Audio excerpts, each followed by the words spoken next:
across the UK, online and on DAB. Get an earful of unusual nocturnal emissions with radio's Lord of Misrule, Iain Lee. No relation, thank God. Unfiltered Night Talk with the original king of unconventional conversation. The Late Night Alternative with Iain Lee on Talk Radio. Good evening, dear listener. Welcome. This is the Late Night Alternative on Talk Radio, weeknights from 10. You can hear the sound now of tuning. Doesn't it sound great? Stephen Page is here. Evening, Stephen. Hello. Kevin Fox. Hello. Craig Northe. Hello. Nice to have you here. Are we still going under you're officially the Stephen Page trio now. I've seen it on a poster. It now says all those words. Let's do the shorthand for those who don't know. Stephen Page, of course, was in the Bare Naked Ladies. He is not in the Bare Naked Ladies now and has been releasing a series of fine albums. Was over here you came over October for your first solo tour. Yeah. Solo-ish. Yeah. Including these guys. Trio tour. Mm-hmm. But Post-BNL tour. But before that, you came over and played in a park. Yes. And were harassed by a drunk accordion player. Exactly. But that was with your help. I got people out cash. Not the drunken accordion player. I don't know that for certain. You don't know the listeners that we've got. In fact, let's introduce you to a listener. If you want to put your headphones on, right. you make noise while you're tuning up as well.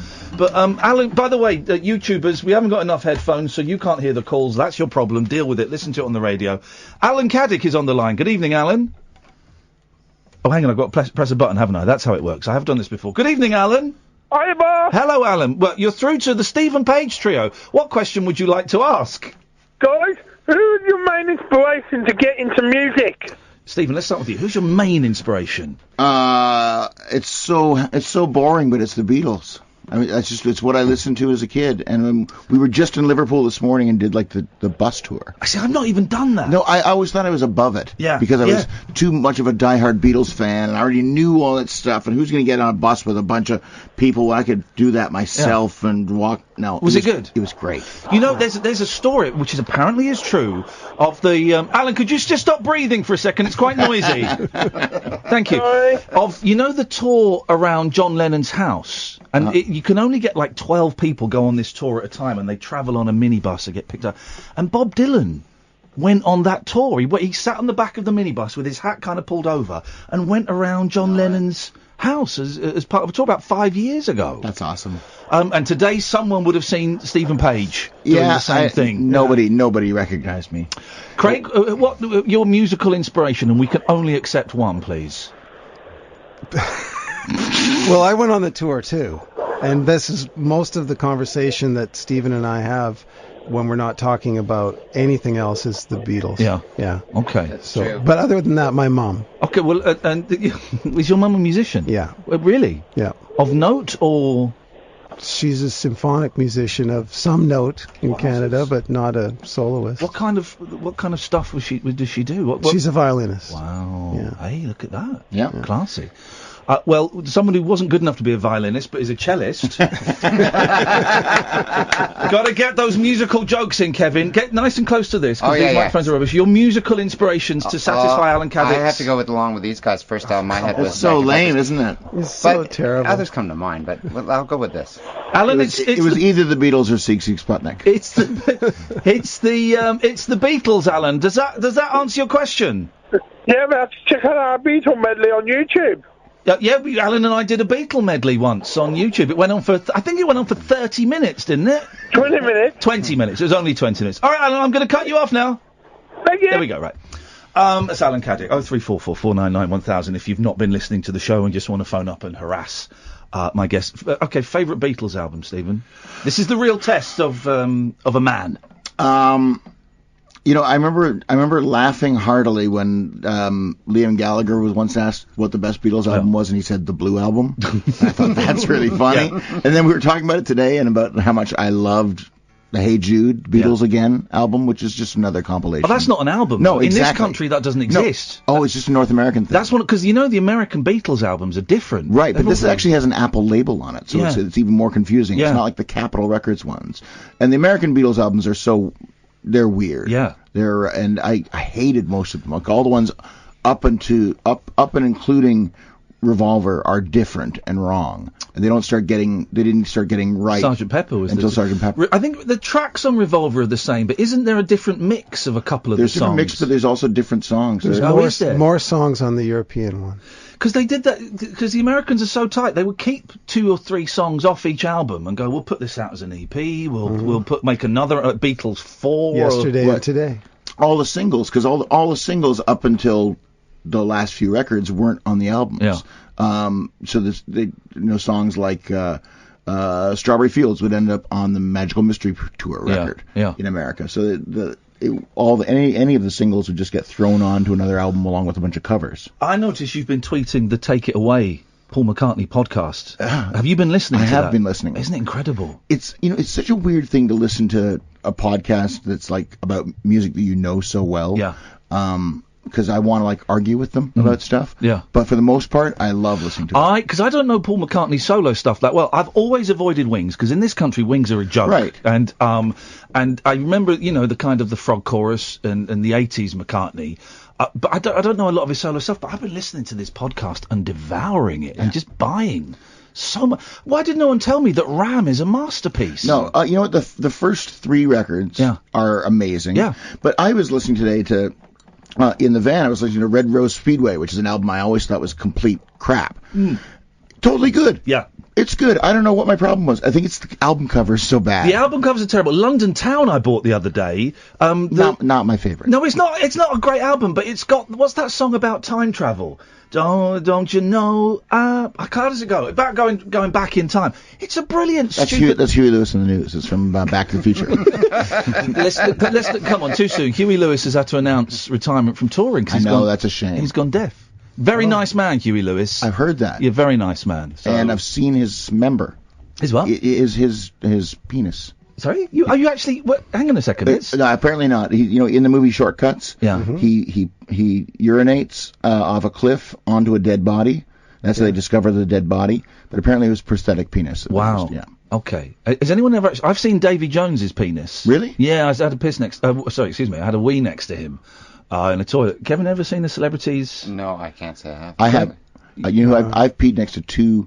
Ooh. Actually, 3 celebrities. One time. Exciting. Yeah, this was pretty awesome. This is the phone in, guys. 0344499. Because I'm so conscious of this. Like when I'm at a urinal, like at or urinal, as you might say. Thank you. Especially like at a roadside rest stop services. Yeah. And I think probably they have no idea who I am. But and occasionally you do get somebody looking, and you wonder whether they're just looking because they're looking, or they're looking because they know who I am. Yeah. So you got to like move really close to pee. Sorry? You move close to the urinal, not to the guy. No, not to the... If I was more confident, if I was Ed Robertson, I would move close to the guy. But one time I was at this... Oh, it was a filming of Babyface MTV Unplugged. I only went because Stevie Wonder was a special guest. Okay. So I went to see Stevie Wonder. You don't have to justify your musical taste. And I peed between Peter Jennings, who was a ABC... news anchor. He was like the guy who took over for like Walter Cronkite. Okay, yeah. That was CBS, but you know what I'm saying. He was like America's voice of news. And then on the other side of me was Lenny Kravitz. Wow. Yeah. Now everybody's seen his, so it doesn't matter. You've seen the footage of Lenny Kravitz doing like the sort of the drop and his trousers split. And there's rumors that it was on purpose. He's wearing a cock ring as well. Yeah. This is Anyway, we've lowered the tone. This is very high class. But the other one was Eric Idle. Wow. That's a pretty exciting one to pee next to. I had Mick Ronson. Mick Ronson? Mick Ronson, but I couldn't say anything. I was too in shock. I just looked forward and... Never say anything at the urinal. It's always the wee... I've had people, as I'm having a wee, go, hey man, nice to meet you, and try to shake my hand. Mm-hmm. I've had that too. But Peter Jennings and Lenny Kravitz were having a little joke kind of around me. They just ignored me and were joking with each other. Wow. Which was... we've got a text from someone called Catherine Boyle who says, I'm gutted I'm not there tonight. Who is that? I don't recognize the name. She's dead to me. Stephen, Craig and Kevin are my absolute favourite guests. Wow. We missed Unlucky. Kath. Yeah. Why don't you... Hey, can you play a song for Kath? Of course. What do you fancy playing? What does she want to hear? What would she like? She's ignored. Oh, last time she requested Shoebox, which I didn't know. That was a highlight for us. You trying to remember one of your own songs. You do whatever you want. I'll move the mics as and when and kind of... What do you want to play? Do you want to do Gravity for it? Sure. Maybe, but How about a new song? Is that okay? Is that a good thing? Of course it's a good thing. Has anyone heard this song before? No. Just the people in the last 3 concerts. That's it. Beautiful. Nobody else has Then it. let's have it, thank you. Well, let's see how loud I want to hear what Craig's awesome guitar amp sounds like. I can hear it. You can hear it? You can take these headphones off if it's easier. You can do whatever you want. It's kind of nice to balance. Yeah, I can see if I can get this propped up on something here. Hang on. Oh, it's like an iPhone. You put it... Oh! We had to use a dump button on you! You can't drop that kind of language, you rock stars. Apologies. Outrageous. It worked for the Sex Pistols. I'm not a real rock star. I'm a fake one. Go on, say something rude then. Go on. There we go. Go. He's clear now. Okay. So, this is how the whole world ends. When all mankind at last repents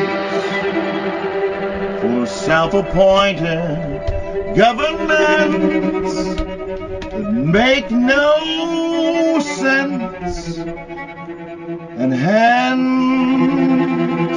we no longer rise to their line.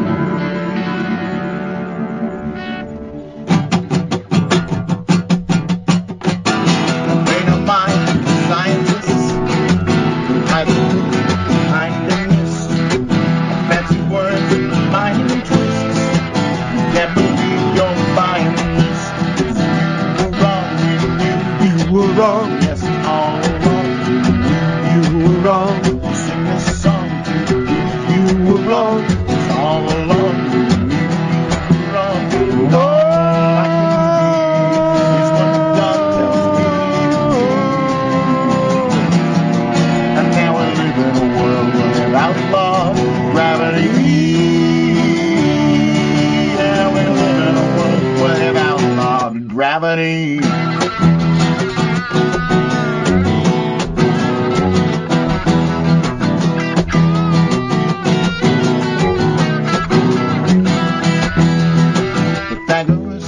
Copernicus, just mortal men like the rest of us. We look to get the best of us, and now we fail God's test of us. Because we were wrong when we were wrong. It's all along. You were wrong. Sing this song. We were wrong. We got strong by being so wrong. All I can see is what God tells me to say. And now we without law, gravity. Yeah, we live in a world without law, gravity.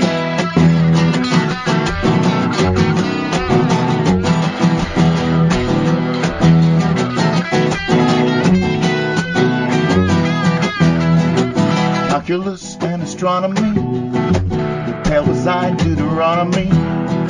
We banned the drugs and the sodomy, and now we fixed the economy. We were wrong when we were wrong. Yes, all along we were wrong. Sing this song. We were wrong. Yes, we were wrong. All along. All I can see is what God tells me to be. And now we live in a world where they're not gravity. And now we live in a world where they're not gravity.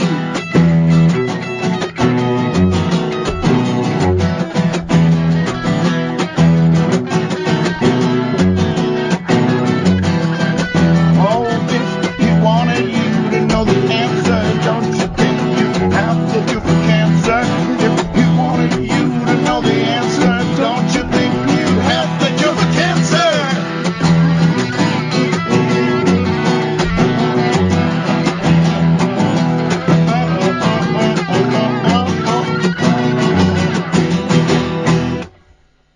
Yes, man! Come on! That's excellent! Let's have a quick break. We'll have more from Stephen Page and the Stephen Page Trio after this. Uncut after-hours conversation for the up-all-night generation. The Late Night Alternative with Iain Lee on Talk Radio. We'll get you talking. 03444991000. Stephen Page is here. Kevin is here. We got Craig as well. Now, Kevin Fox, you're the cellist. I am. You very generously gave me a copy of your album. Is that the only album? That's not the only album you've done. No, there's 3. Okay. Turn that bloody thing off, boy. Jesus. He's coming on next. we're trying to call him back. But this is the album you gave me. I can't remember what it was called. Songs for Cello and Voice. And it's just you playing the cello Yeah. and singing, hence the title. It's Right, a yeah. bit self-explanatory there. Yeah. It was and incredible. hitting the cello and yeah. It's incredible. Thank you. We've played a few times your Eurythmics cover. Oh yeah. But the whole You'll hear it live tomorrow. Are you doing it in the support? Yes. You and Craig are supporting. That's right. You're playing that. What else are you doing? Because if I'm honest, I've kind of was a big Stephen Page fan. Yep. Kind of over that now. Yeah. I've grown up a bit, and it's now you, Kevin. You're the reason I got you guys in. So what are you doing next? Getting his own ride back to the hotel. I'm trying to get my mojo back. I got 2 young kids at home, and I'm busy. I find it so easy to get caught up in other people's work in a supporting role, and thankfully the work keeps coming my way. So my own thing keeps getting pushed to the back burner, and I'm trying my best to. But have you got an idea of what you want to do next? I would like. Well, I have 3 albums, and the one concentrates purely on what I can do with the cello, right. only using the cello as the instrument to accompany my voice, and that does involve hitting the cello for percussive sounds and layering the cello, and so you can get the orchestral sense or just cello by itself. And I'd like to go back to that and continue, because I wrote that album prior to, like tomorrow you'll see me, and I use a looping pedal to create the layered cello effect, and I wrote that album prior to me actually using a looping pedal. So since then I've discovered more of what I can do with the instrument in that regard, and I have yet to actually release any material that has that component. So I want to get back to that. Do it, man. Because that album is a joy, honestly. It sits in my car, and it's on rotation. Well, Craig, we'll talk in a second. Ken is on the line, and he's a slippery old fish. So let's see what Ken... Good evening, Ken. Good evening, Ian, and good evening to your band members there. I was listening to your song, and I heard you mentioning at the beginning of the show about the Beatles. Yes. I used to be a big Beatles fan a long time ago.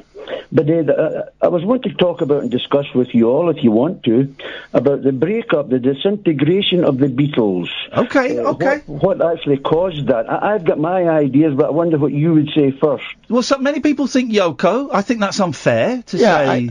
I think for being someone who was in a band for much longer than the Beatles were a band, I was in a band for 20 years, and then... Are you showing off? No, I'm just saying that I understand what it is to be in... right on top of your bandmates and develop that from a very young age, starting as teenagers together. There's part of you personally grow apart. You have different goals, but there's all kinds of business stuff that changes too, and that makes it uncomfortable, because when you're a kid together, the last thing you want to talk about is money and how to manage it and career direction and those kinds of things. When you have to start being adults together, it can get really testy really quickly. So we think, Ken, business, personalities, and growing up split up the Beatles. What do you think?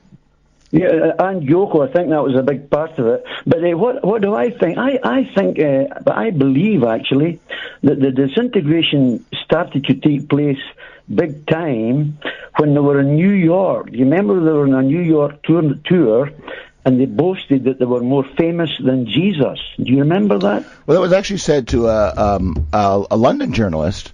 It was in, I believe it was the Daily Mail, and it was then a New York publication run by Danny Fields, who Teen Magazine picked it up almost a year later, and I think it was a kind of a casual conversation that John Lennon had. And his point was not that that they were better, as he said. We don't think we're bigger or better. We just think that we're more popular, and that's the problem with society. Yeah. I think he was right on the money. What else happened after that, if you don't mind me saying? Well, then they became better than Jesus. They brought out the song Imagine. And that was an Antichrist song mocking God and the Bible. And it was not long after that John Lennon was shot. Yeah, good. Not long, like 11 years, you're right. Depends on... Not long in God's No, time. exactly. It's a third of Jesus' life. So we have to be careful about mocking God, friends. Especially if he actually existed, I would totally be careful about that. Oh, he definitely existed. This is 2018 years since Christ was here. He was here. History tells us, and today's date establishes that 2018 years ago, approximately, there was a man who lived on the planet Earth called Jesus Christ. So you're saying that Mark Chapman shot John Lennon because he said... Because he claimed that the Beatles were more popular than Jesus, which at that point they were. They were drawing bigger crowds than church was. But I believe, Ian, there, that was the judgment of God upon John Lennon. I believe that. Wow.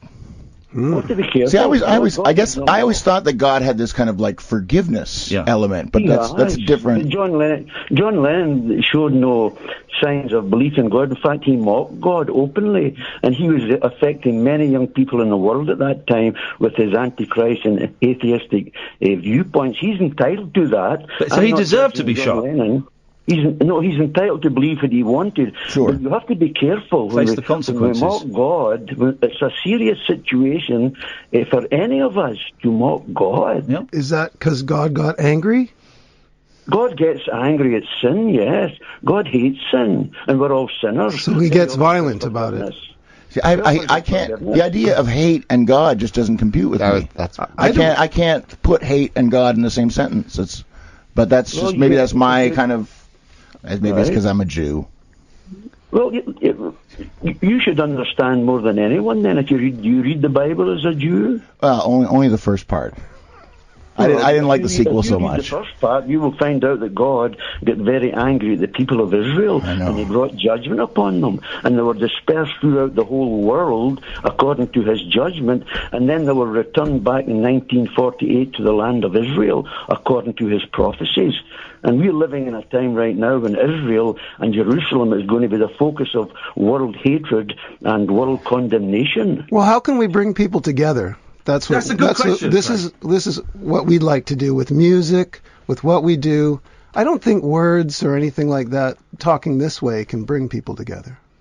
No, that can't bring us together. We're just discussing that. But all I'm suggesting here is that we have to be careful. There is a Creator who loves us and offers us mercy and forgiveness. But if we continually reject him and mock him, there is a consequence to that for all of us.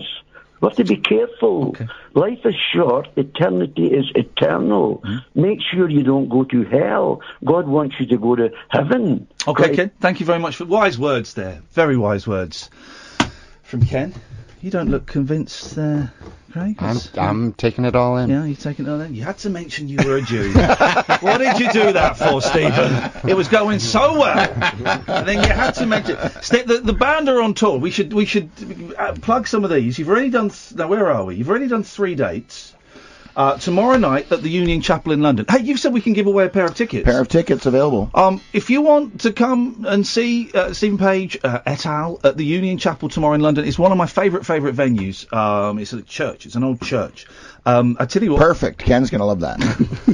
Just phone up, and the first person that phones up and says, "Yeah, I want them," make sure you can come as well, because don't phone up and say, "I want them," and then don't turn up. That's rude. Phone up 0344 499 1000. The first person that says they want them can have them, because competitions are a faff, And so that's tomorrow. I'm going to that one. I'm taking the night off work to come and see. Yeah, that's right, guys. I'm taking a hit in the pocket to come and see you guys. So make it good.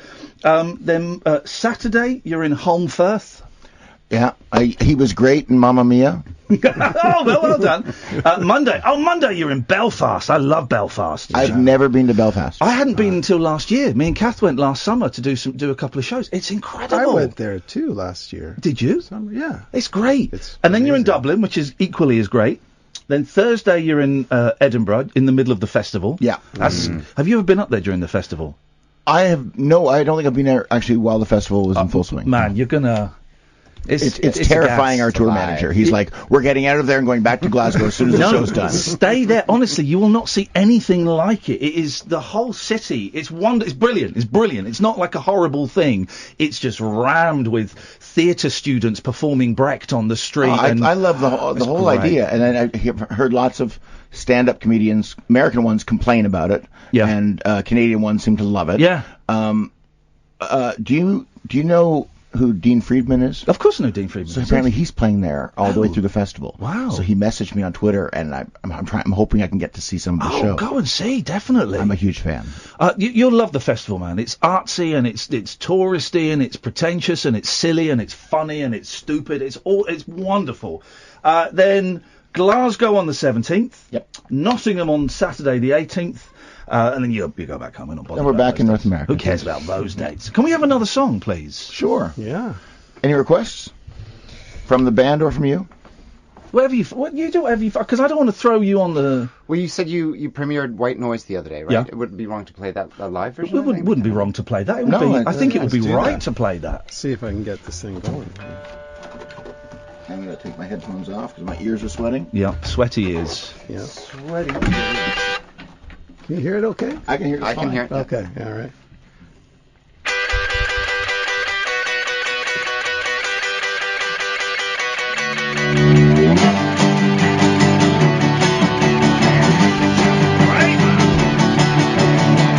It's about to get nice.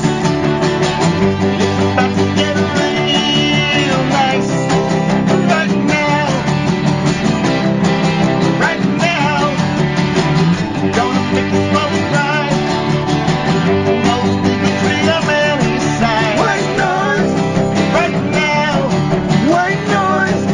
Oh yeah. I'll guarantee you discrimination. You gotta run it like a corporation. The kind you don't mind burning to the ground. I've had to learn to bite my tongue. Send me back where I came from. I'll tell you as an immigrant and a Jew. See, I said it, there you go. I'd be more than glad to replace you.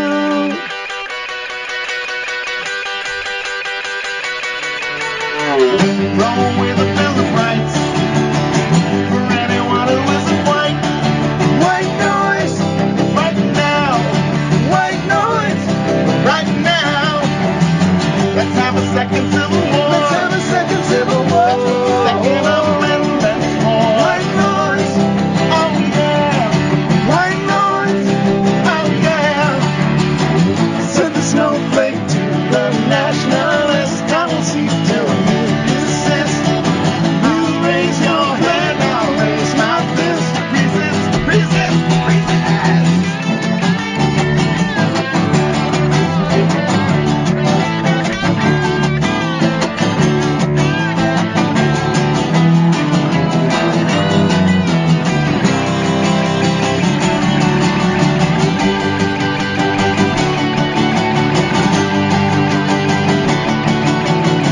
I've had to learn to bite my tongue. Don't send me back where I came from. I'll tell you as an immigrant and a Jew. I'd be more than glad to replace you.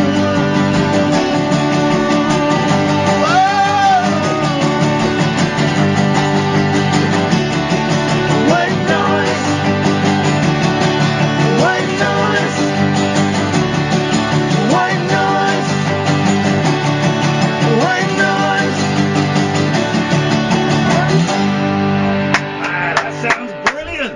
I worry about you though, Stephen. You do too many songs where your head goes bright red. I think you're going to have a thrombosis. Something's going to explode in there. I know, I'm shouting. Can you not just do like a nice, soft, gentle song? We can do that next. Can you, I'm just thinking about your career and your longevity. Thank you. That is I don't know if you call it a single anymore. So the new album, Heal Thyself Part 2, Yes. is coming out in September. September 14th. Why is it not coming out during the tour? What went wrong? Well, it was supposed to be out in time for the tour. Yeah. And I thought I had most of it done. And I had been spending the last 2 years touring it and so on. And also I wanted to make sure that I was out of my old record deal. Oh, okay, right. And then once that happened, then I opened up all the files and went, this isn't as done as I thought it was. Okay. And then I wrote, over the course of 2 years, I had a bunch of new songs I'd written. Yeah. So I got together with the Odds, Craig's band, and recorded a bunch of new songs, and then sent them off to Kevin to play his parts, and then it takes a while to kind of tweak them and get them perfected. I was thinking earlier about the Odds for a second when you were talking about being in a band for 20 years and why the Beatles broke up, and I've been in a band for 31 years and not broken up and never been struck dead because we weren't successful enough. Yeah. Yeah, that's the thing. Right, don't be too successful, because you can say whatever you want and God won't strike you dead. Also, you're also smaller than Jesus. You're not in height and in terms of popularity. I don't think you're Jewish or Muslim as well, because I think that would have gone against you slightly using Ken's philosophy. Yeah. Now, but what about Kiss? Satanic and Jewish. Yes, Knights in Satan's Service. And they've been going for a long time, and those are satanic Jews. Yeah. The ancient satanic Jews, like in their 70s. I nearly said the worst kind of Jews, but then in the current political climate, that a sentence like that gets taken out of context. Yeah. So I'm not even going to say that. That's what I was going to say about the white noise. Is I just put the word Jew in there just to make sure that it gets like that as a token. Jeremy Cormigan can put it in his Spotify playlist and make himself look better. Now, Craig, we mentioned last time you were here that you've worked a lot with kids from Kids in the Hall, which are they're known over here. There's a cult thing. They'd be shown like about 12:30, 1 o'clock at night on Channel 4 over here, and Brain Candy's been shown a couple of times. But I didn't realise how integral you were. I'm wearing a Crushing Your Head T-shirt. I didn't realise how integral you were. You're virtually one of the troupe. Don't tell them that. No, I want them to know this, because I'm so fanboying out over this. And I've watched the live DVDs again. Of course, you're there playing on the... How did you hook up with those guys? They just liked our records in my band, and we liked... most of us, Stephen, Kevin, and I, we love comedy. Yeah. So we knew all that stuff. And they were in town doing a show, and they were playing our first album had come out. They were playing it as their walk-in music. Wow. So somebody in our crew was working the show and said, "Who chooses this?" And they said, "Well, the guys do. They love this record." He said, "You want to meet them? I know them." Wow. So that's how we met, and kindred spirits. Yeah. What are they do? Are they doing? Are they? Because they keep they do something sort of every 18 months, 2 years or so, don't they? Have they got anything planned? Well, we did some remountings of the movie Brain Candy as sort of stage readings. Oh wow. We did 2 of them, but they're talking about doing some more stuff. Okay. They've all got kind of other gigs right now too. Because if they do some live shows, I'm coming over. It's worth it. Oh, I'd love to. And the fun thing about them is they never give up on the idea that they got to write new material. Yeah. Like they could go and do classic sketches, and they do some, but they write for all the tours. They write new stuff. Did their reunion tour a few years ago? It was all new stuff, but it's famous characters for the most part, but all new stuff. Whereas I went and saw Monty Python, I don't know, 5-6 years ago, and it was hardly any new stuff in there. It was a parrot sketch. It was all that kind of stuff. So I was thrilled to see that they still want to be funny and still want to be seen as being productive and not just lazy old men doing their greatest hits. Well, and on their own, they're each always busy doing new things. Oh, Scott's on fire right now. He's got a book. He's been on fire a long time. He's been flaming, but he's got a bunch of things going, and a couple of them are in U.S. shows, big shows in comedies, and Bruce is a director and always developing something. He's got a new show. Oh, I just watched I'm a couple of years behind this on YouTube. Young Drunk Punk. That's all Craig Northe music. Oh man, that's funny. It's a great funny show. We were pretty brokenhearted when it didn't come back. Did it get 2 seasons? One season, right? Yeah. Okay. It's on TV in Canada so much that you wouldn't believe that it's only one season. Yeah, somebody made a mistake by Someone made a mistake. Whenever you see it all the time on television, and there's one season, it's on YouTube in a really weird cropped version. Someone's done a hooky thing, but it's worth checking out. It's a funny show. Very funny. Should we? Let's have some ads, and then we've got someone who wants those tickets. Someone who's too tight, who claims to be a fan, but if they were a fan, they would have bought tickets. Exactly. So I'm not sure whether we should give them the tickets. Let's have some adverts, please. Unmissable late night radio with the original king of unconventional conversation. Make contact with Iain Lee. The Late Night Alternative with Iain Lee on Talk Radio. The band are arguing. I think that split is going to happen sooner than they might not make the tour. We're just trying to figure out what song doesn't make my veins pop out in my head. Let's go to Richard. Richard, you claim to be you say you want the tickets to see Stephen Page tomorrow night. That's right. Okay. How are you? I'm very well. Are you a fan? Yeah, well, I saw him Wednesday. Oh, that sounds like a fan. That's a fan, yeah. Okay, that's good. Okay. Just Richard, it's just you and me talking. Was he any good? Was he past it?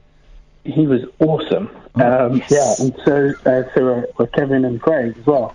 Absolutely blew me away. Hadn't expected that at all. Turned up to the venue in the Fiddlers, and absolutely fantastic. And great crowd there as well, all singing along. Really great. Yeah. Okay, well, can you make it to the Union Chapel is in London, right? That's London, England, yeah? Yeah, correct, yes. Sort of in the southeast of England, yes. Okay. Yeah, no, my wife couldn't come to the gig, so we can have a date night on... well, that's... That'd be lovely. That's perfect. Richard, I tell you what, if you stay on the line, give Hayley kind of your details and things, and we'll make sure that we'll make sure that you... I don't want to say... We'll put your name on the door, but now I've said that, there'll be loads of people turning up going, I'm Richard, and this is my wife, and... you speak to Hayley and give us all your details and give us your phone number and stuff, and we'll make sure that you get in. Come say hi. Oh, that's absolutely fantastic. Thanks so much. Nice one, Richard. I'll stand on the line. I'll see you tomorrow. Let's go to Kenny. Hello, Kenny. Hi, guys. All right? Yeah, we're all right, Kenny. What you got for us? I'd like to sing an Elvis song that's been stuck in my head recently, so I'm going to learn it for the karaoke as well. So I'd like to sing it to you guys, if that's all right. I'm up for it. Fine. Okay, let's hear it. While wearing my Donald Trump cap. Okay.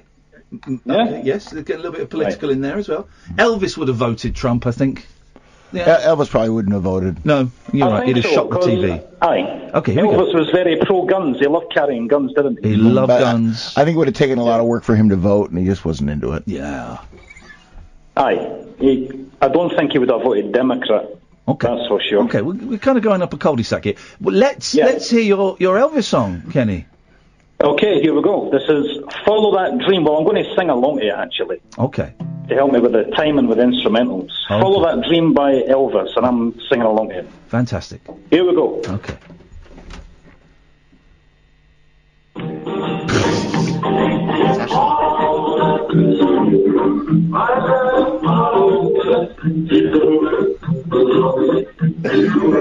When your heart can follow their dream wherever their dream may lead. That's not bad. I gotta follow their dream wherever love I need. When your heart gets restless, then move along.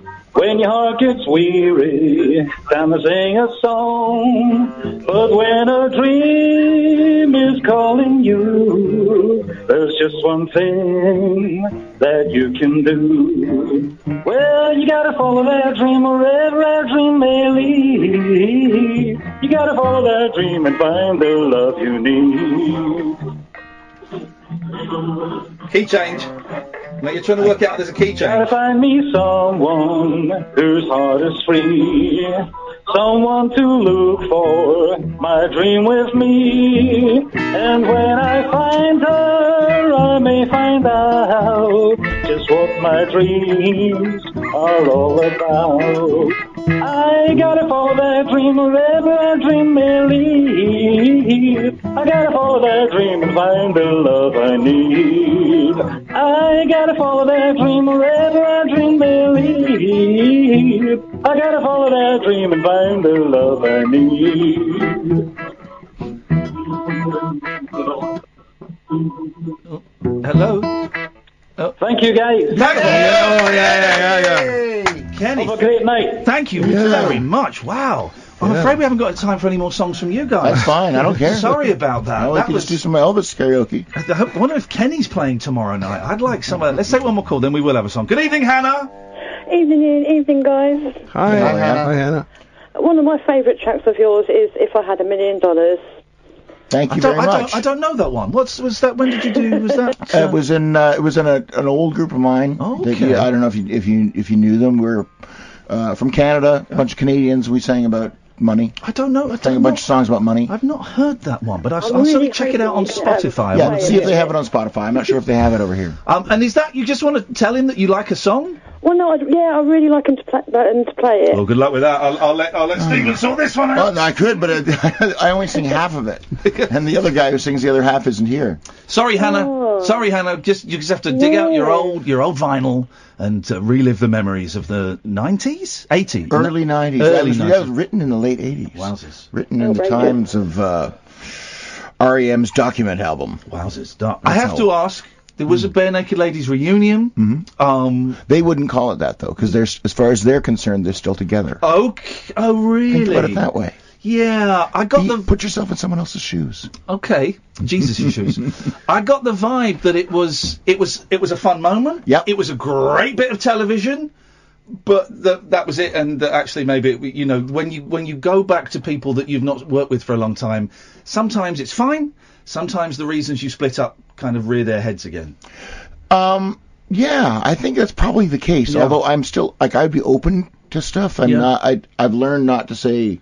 If I'd said never, that thing that wouldn't have even happened that we did this spring. It looked fun. It was fun. It was such a great. What the joy you saw on our faces, or at least on mine, was completely honest. Yeah. But being in the room with those guys and rehearsing was totally easy. It was First time you walked into the room with them. Yeah. How long had it been since you'd been with all of them, and was it weird? Since the day I left the band. Wow. Nervous when you open that door and you go in? That must have been... I made sure I got there before they did. They have a lot of the same power games. You see, they have a lot of the same crew, so at least I got to go in and reconnect with those guys first, and then the band came in, and I just greeted them with love, gave them all hugs, and we had some jokes and sang some songs. I don't think anybody over there had great desire to hang out and keep jamming. Yeah. Although part of us did. I think there's just something inside of you that tugs that goes, this is so fun and easy. We put the rest of that stuff aside. But then I think we both realized we've done so much in the interim that you wouldn't want to give up either. It was a great clip, and I'm glad it happened. And that's it. That's beautiful. If you want to see it, it's on YouTube.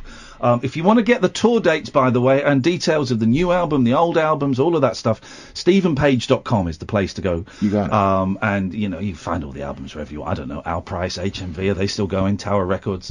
Let's have another song. Okay. Mm-hmm. I was thinking, did you want these? Yeah, why not? Fine. Why the hell not? Why not? Right. I was thinking you pull out something more recognizable, but you know what? Nostalgic. I've done this show enough. I can pull out. Screw those guys. You play whatever you want to play. It's just a thrill to have you here. This is from my very first solo record that I did with Stephen Duffy about who I got to meet. Wow. He finally got to meet Stephen Duffy. I did. It was really great. He shared him with you. It was great. Well, and I think Craig is my more recent writing partner, so it was a little bit of. It was like me introducing my new girlfriend to my ex-wife. Wow. There was kismet. It was fine. It was great. Okay. You didn't get your dicks out, or either metaphorically or literally? There was no dick measuring? No. What he did dress as Lenny Kravitz, and I was dressed as Peter Jennings. Yeah. And I was just peeing in between them. Oh, yes. Minor.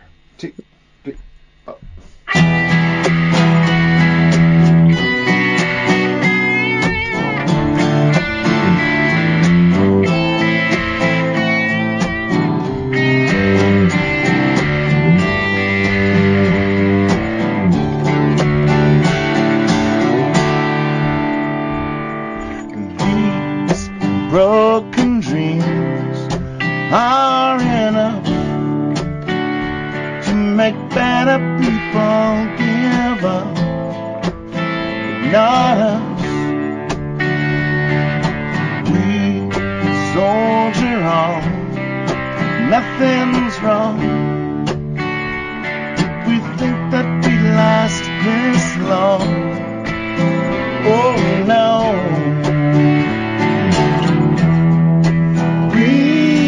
Touch souls while walking across the coast.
If we never make love again, will you still want to call out my name?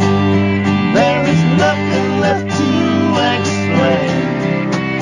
When we admit that there's no one to blame. No one to blame.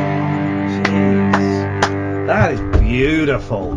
Stuart has tweeted, great to hear a Stephen Duffy mention and a Vanity Project song. Thank you for curing my last day holiday blues. Nice, thank you. That was stunning. This is why I love this sound, man. The acoustic, the electric, the cello, the harmonies. It's a great sound. It's going to sound so good tomorrow at the Union Chapel. It's got really good acoustics for that kind of acousticy noise I that can't you guys wait. are making. We're excited.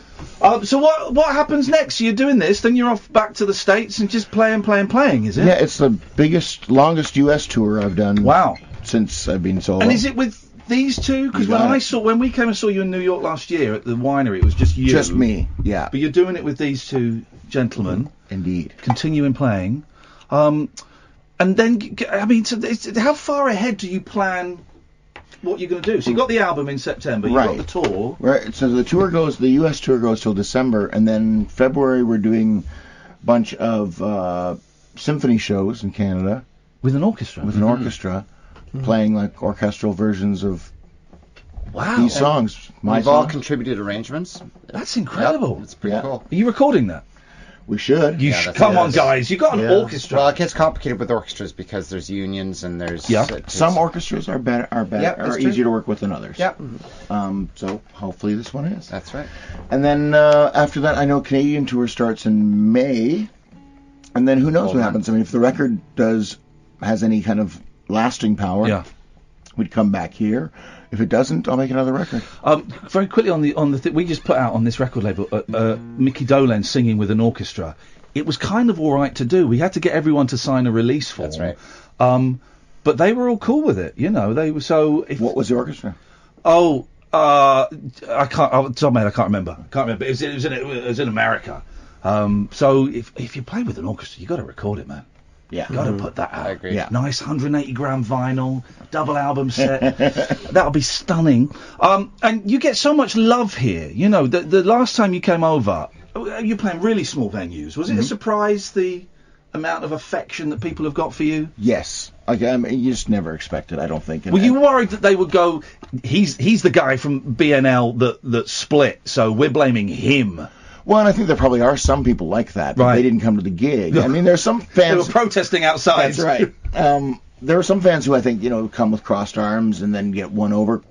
Yeah. Which is I love that process of winning people over in the audience. But even more shocking and amazing is just the joy. Like last night we played in Liverpool, and I said it to the audience kind of jokingly, but seriously, in the first song, or the second song, I guess we did. That was the first song. No, it was Jane. You're right. I went up to the front, to the microphone. And now you know what my second song is going to be. Spoiler But alert. anyways, I couldn't look at the audience because they were all smiling and singing. I was like, I'm going to start crying. Wow. Yeah, it was amazing. Isn't that incredible? Yeah. I mean, was it Jane? Because that's like, how old is that? That's like 25 years? Exactly. And I met people at all these gigs who saw us on the Gordon tour in '92, or they met I met a couple whose first date was on the Maybe Should Drive tour in 1994, and then somebody else came and saw us first in '96, and then there are other people. Then there's like young people like 22-year-olds. I'm thinking, what are you doing here? Yeah. Like who just love the music. Singing along. Yeah, it's phenomenal. Every one of those things is great. You have an amazing back catalogue, man, with the band and on your own, and it's a joy to see these songs live. There's only a few tour dates. If you want to go and see them, go to stephenpage.com. I'm going to be at the Union Chapel tomorrow night. And come early to see. I was about to say, I think. Do you know what time you guys are on? I believe it's 8 o'clock. Tomorrow night is actually 7:45 for you guys, and 8:45 for Stephen Page Trio. And it is quite. Sometimes you go and see bands and the support act, and you go, I don't want to see see that. Right. But these two guys are brilliant, Kevin and Craig. It's a thrill to see you two. You know, it's such a great sound that you make. So go along and see those. Absolutely. And I'll see you tomorrow. I'll be the one with the banner, and I'll be throwing my underwear at you. And look, I'll be rocking out, man, in an old church. We will. We'll bring our own owls. Oh, Jesus. You had to ruin it at the last minute, man. You know what a sensitive subject that was for me. You know, my dog was attacked by a coyote. Right. Recently. Right. And so I totally know the terror of nature. I see it. It's awful. I hate animals of all sorts, except for my dog. I hate every other I became animal. a joke over here because I was brave enough. I was following this online, and I totally felt for you because I know what it's like. Yeah. No, I haven't been attacked by a raptor. Because I'm also a dropper. You know, a dropper is what we call people who've fallen down wells. They're called droppers. Oh. So I'm part of the dropper community. Right. And then I get attacked by an owl as well, and yet you've not done like a song of support or, a Live Aid, Free the We Are the World. You've had a rough year. Thank you, buddy. I appreciate that. Is there a word for being attacked by an owl? There's a dropper for falling in a well. I don't know. You've been wrapped. Yeah, that would work. I've been trying to get a campaign going to get all owls culled in Britain because I'd support that. They're shits. Yeah, they're just shits. We don't need them, so maybe you could do a song for that about killing all owls. That would be great. Actually. That'd be great. Absolutely. Perfect. Yep. All right, there you go. You heard it here first, exclusive. Stephen Page is reuniting with the Bare Naked Ladies. They're going to record a song about killing owls. I've got that right, haven't I? I've heard that properly. Yeah, and I'm thinking of like a Twin Peaks kind of theme, but the owls are what they seem. Yeah. There we go. Perfect. I will see you tomorrow. This is Talk Radio. Across the UK, online and on DAB. The wild man of late night radio, Iain Lee. Differently interesting nocturnal emissions from a legend of late night radio. On air and off the leash. The Late Night Alternative with Iain Lee. On Talk Radio. We'll get you talking. I love them so much. Honestly, it's going to be a real joy. And do check out Kevin Fox's the album that we talked about. It's so good, man. You know, sometimes people give you CDs and you go, yeah, all right, check this out, and toss it in the back of the car. I played it and I played it and I played it and I played it on loop. It is so good, man, so good. They're such nice people as well. Now, this is the Late Night Alternative on Talk Radio, 0344 499 1000. Catherine Boyle is away this week, so it's just me. And you can call in about anything you want. But do you remember yesterday? We talked about a young lady called Amethyst Realm. Amethyst Realm. And she's in the papers again today. So let me just read a little bit of this. Amethyst claims to have had more than 20 phantom flings, even joining the Mile High Club with her latest spirit partner. She says, quote, "My new ghost lover is really special, wise, stable and kind. I'm not 100% sure if it is male or female, but I have found true love." Wow. We met when I went on a trip to Australia earlier this year. Spirits usually remain in one place, but I'm delighted this one followed me back to the UK. I was happy and excited, so excited in fact, we headed to the Plain Loo, and I am now a member of the Mile High Club. Orgasms I have with my spirit lovers have been way deeper and more satisfying than I've had with ordinary men. I've given up sleeping with humans. Ghost sex is deeper, more passionate and seems more natural. And then there's another young lady in the papers today as well, Sian Jameson. Although currently dating a living man, Sian, 26, claims to have had passionate sex with a ghost from the 19th century. She says, after splitting with my long-term boyfriend 3 years ago, I rented a 16th century cottage in West Wales. I was immediately taken by the painting of a handsome man above the mantelpiece, which dated back to 1820. A few months after I moved in, I woke one morning to find a dark-haired, very good-looking young man lying next to me. He had a kind of shimmer as if he was behind a fluttering voile curtain. I felt a hand on my waist, but the touch was strange. I looked at the man again and realised he was the one from the painting. We ended up making love for an hour. He was very gentle. Even when he moved on top of me, pressing down, he felt almost weightless. It was very strange, but the sex was amazing. And then we kind of, Hayley and I were kind of digging around, and we found out actually this is not as rare a phenomenon as you might expect. There are actually quite a few accounts from, I've got to say, from normal people. It seems to be normal people who've had sex or relationships with ghosts. And I'm absolutely thrilled to say that we've got one of them now. We've got Amanda Teague on the line. Good evening, Amanda. Good evening, Ian. How are you? I'm very, very well, thank you very much indeed. You're married to a ghost, is that right? Yes, that's correct. And it seems to be, since I came out with my story, there has been so many other people come out too. Right. I actually run a group on Facebook called Spiritual Love for people that are in spiritual relationships, and we have over 40 members now from all over the world. Wow. We'll talk about the group in a second. How did your story start, Amanda? How did you meet your ghostly lover? Well, my story started with practicing witchcraft. I was practicing witchcraft for about 10 years. Now, I identify as being asexual, so or maybe on the demisexual scale. So the physical body is not important to somebody who's asexual, right, or demisexual. Yes. So I had struggled for a long time with my sexual orientation and the whole thing about gender. So I had cast a spell to meet a soulmate pretty much about 6 months before I felt the energy of the spirit come through. Yeah. So literally just one night, I just felt I would work with energy a lot. So, I mean, it wasn't unusual for me to feel energy, but I usually knew the energies that would be around. So this one night, this energy came in. I didn't know who it was. So I didn't connect with it because there are spirits out there that can be deceptive and spirits that you really don't want to communicate with. When you say deceptive, Amanda, so when you say deceptive, do you mean like spirits that are pretending to be, like a nice 18th century cobbler, but actually they're demonic or evil? Yes, exactly. Wow. Okay, okay. Or maybe not even demonic, but they, if you can imagine, there's nice people in this world, and there's rapists and there's murderers. So you've got kind of the same thing. It could be just an earthbound spirit as well, not particularly a demon, but, and in fact, earthbound spirits who are kind of evil in the way that we would understand evil in this world, they're probably actually more deceptive because they've got an agenda. Yeah, okay. So how did you detect or decide that this spirit was friendly? Right, well, about 3 times I felt this energy around before I decided I would connect with it. So then when I finally decided to connect with him and he told me who he was, that he was a pirate from the 1700s. And I mean, I was very, very suspicious. There was very little way of verifying who he was.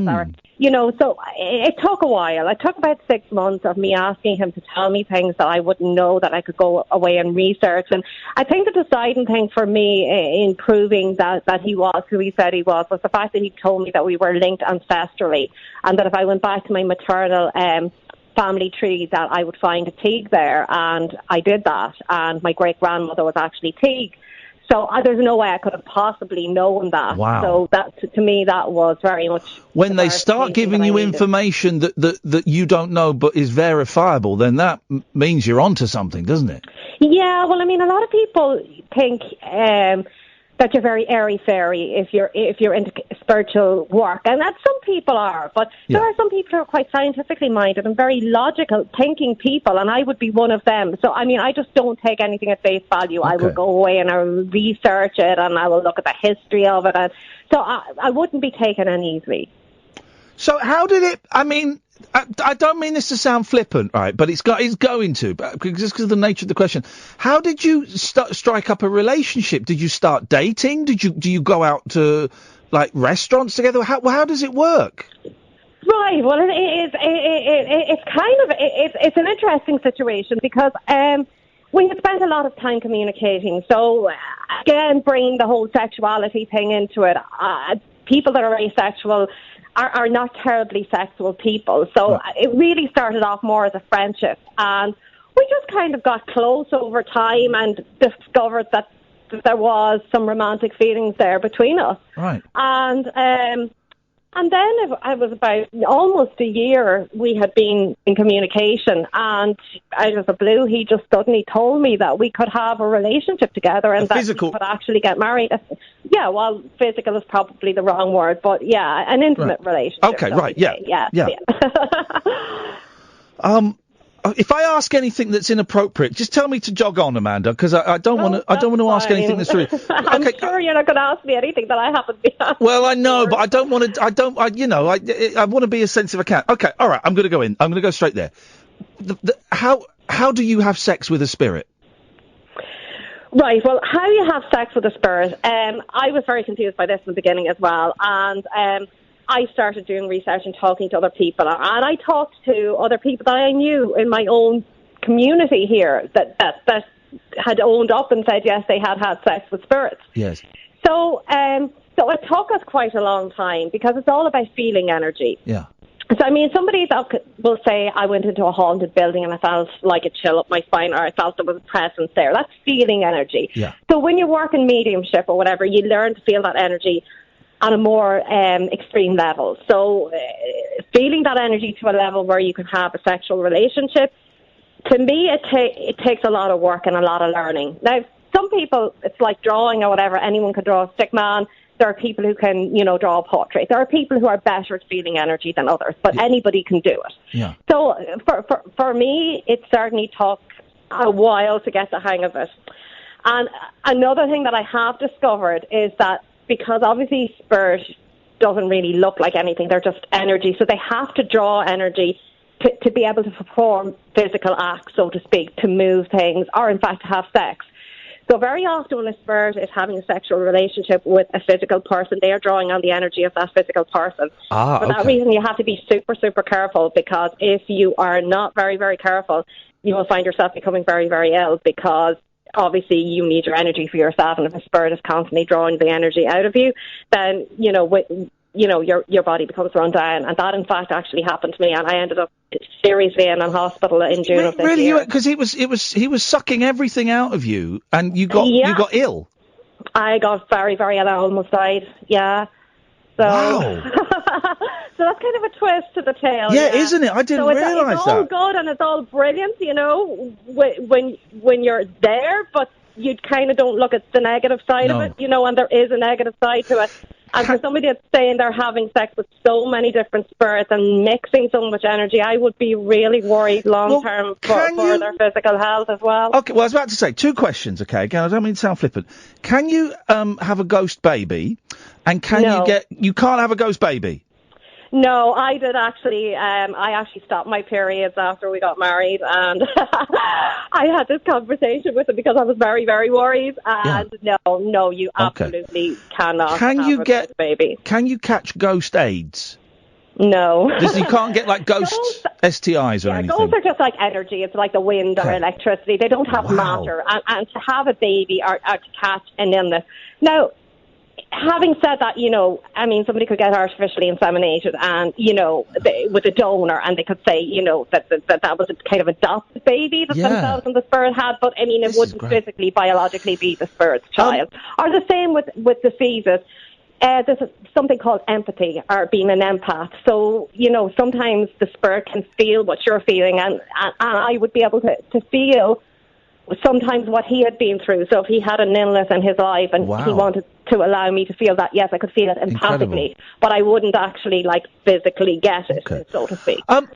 How did he propose to you? Did you propose? Did he get down on one knee? No, I'm sorry to disappoint. Oh man, where's the romance in these 17th century pirates? You know what? We could get married, and I'm like, yeah, why not? Let's go for it. Good for you. Of course, now that was pretty exciting because we went out on a boat into international waters. Well, I'm watching. I've got a picture of you in your lovely white dress. You got your beautiful bridesmaids. It was a proper. And I got puked on during the ceremony as well. Sorry, because, I had forgot to tell people, that I might be a bit rough out at sea, and who puked? Who puked on you? Of seasickness, so I got puked on during my vows. Yeah. Who puked on you? That's not what you want at a wedding. One of the bridesmaids' boyfriends. Oh no! Come on. No. Did your husband I can look at it punch and him? laugh. No, it wasn't funny at the time. No. it's not funny. No, it really wasn't. What did your family say when you said? Can I ask? What's your husband's name? His name was John Robert Teague, or Jack Teague. He likes to be called Jack, so yeah. What did your family say when you went, guys, I'm getting married? Oh, great, can we meet him? Yeah, he's here. He's a pirate from 1700 called Jack Teague. What did they say? Did they think you were nuts? Did they go, oh, here we go, Amanda's got another ghost in her life? What did they say?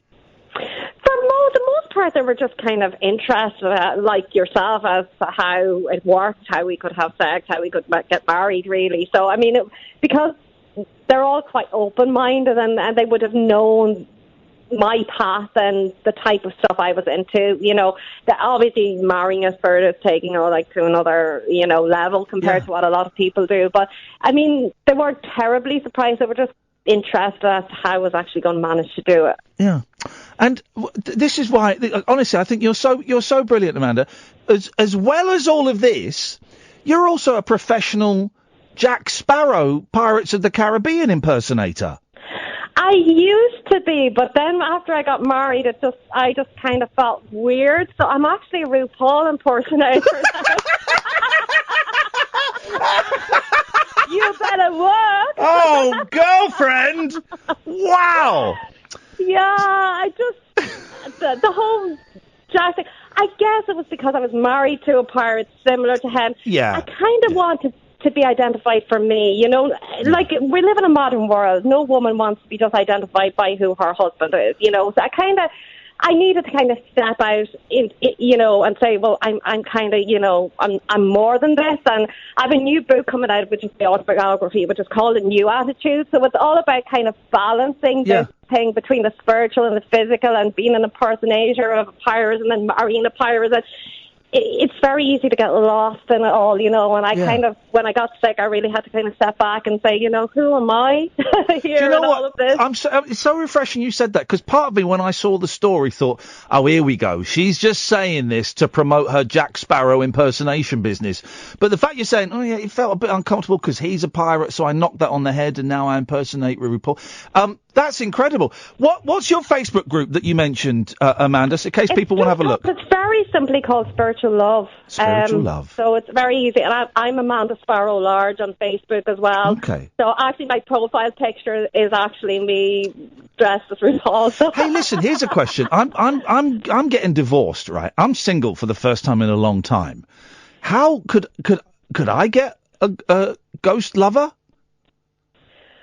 Well, I mean, have you ever done any spiritual work? I mean, what would your background be? I mean, I haven't really. No, I haven't done it. You need to kind of be connected to the spirits. Well, you know what? I mean, I do. Although I've stepped back a good bit from the spiritual tuition, I do still give limited amounts of spiritual tuition. So you're welcome to contact me and join one of our classes. Oh, do you know what? I might take you up on that. Or if Jack knows anybody, send them my way.